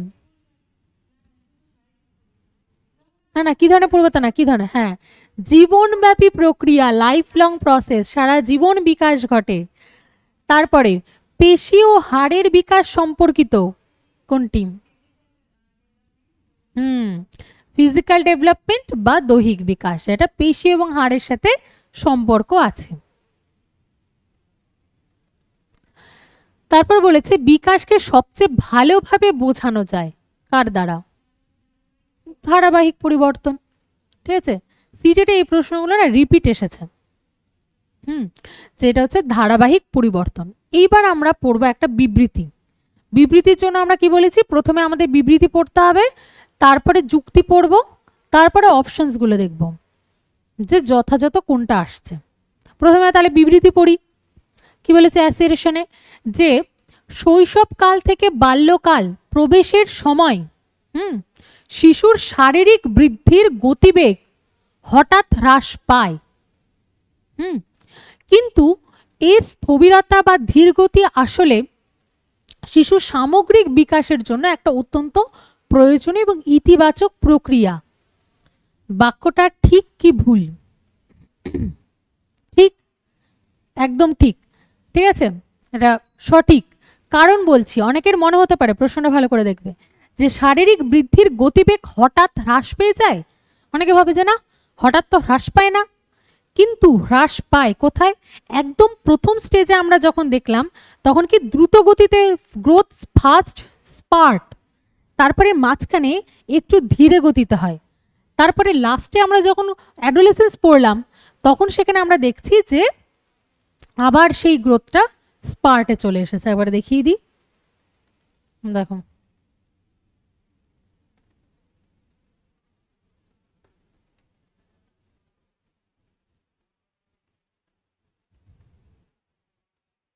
এই যে এখানে আছে, এই যে র্যাপিড গ্রোথ। অ্যাডোলেসেন্সে আমাদের আবার পুনরায় গ্রোথ হতে শুরু করে। কারণ আমাদের এই অ্যাডোলেসেন্সে কি হয়, অনেক ছেলেরা প্রচন্ড লম্বা হতে শুরু করে, কণ্ঠস্বরের পরিবর্তন হয় হরমোনাল কারণে, তারপর মেয়েদের মধ্যে অনেক পরিবর্তন আসে। সেই জন্য এটাকে আমরা র্যাপিড গ্রোথ, মানে পুনরায় আবার গ্রোথ হচ্ছে। একদম প্রথমটাতে হলো শৈশবকালে একদম গ্রোথের ফার্স্ট স্পার্ট শুরু হয় খুব বেশি পরিমাণে, মাঝখানে একটু ধীরে গতিতে হয়, দিয়ে একদম শেষে কি হয়, র্যাপিড গতিতে, মানে একদম আবার পুনরায় চলে আসে। আমাদের বিকাশ তার মানে কিন্তু স্পাইরাল ওয়েতে চলে, তাই না? মানে কখনো ওপরে উঠছে নামছে, উঠছে নামছে, উঠছে নামছে, এরকম, ঠিক আছে, সরল রেখায় কখনো থাকবে না। বুঝে গেল?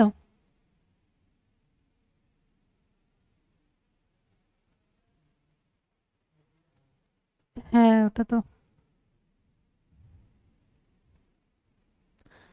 আচ্ছা। তারপরে আমরা এবার যুক্তিটা দেখব। তার মানে এই সঠিক, এই বাক্যটা কিন্তু একদম সঠিক, কারণ হচ্ছে মাঝখানে একটু হ্রাস পায়, তারপর আবার গতি পেয়ে যায়। তারপরে যুক্তি বলেছে বিকাশের চক্রাকার বা সর্পিল নীতি, এই যে স্পাইরাল পরিবর্তন, তাই না, বলছে অনুযায়ী মানব বিকাশ কখনো সরল রেখায় চলে না, চলে না, স্পাইরাল ওয়েতে চলে।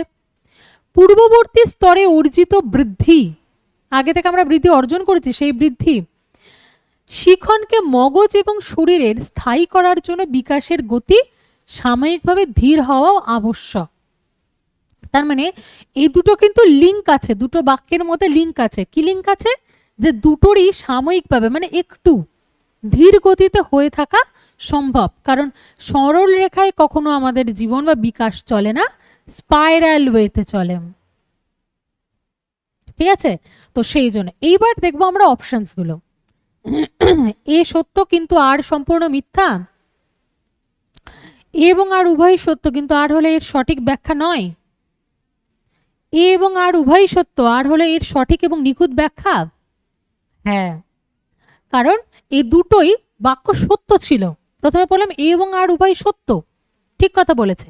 এইবার আর আর এর মধ্যে সঠিক এবং নিখুঁত ব্যাখ্যা, ঠিকই তো, কারণ এখানে হ্রাস পাচ্ছে, ধীরগতি হচ্ছে, আর এখানেও সে কথাটাই বলেছে সাময়িকভাবে ধীর হওয়া আবশ্যক।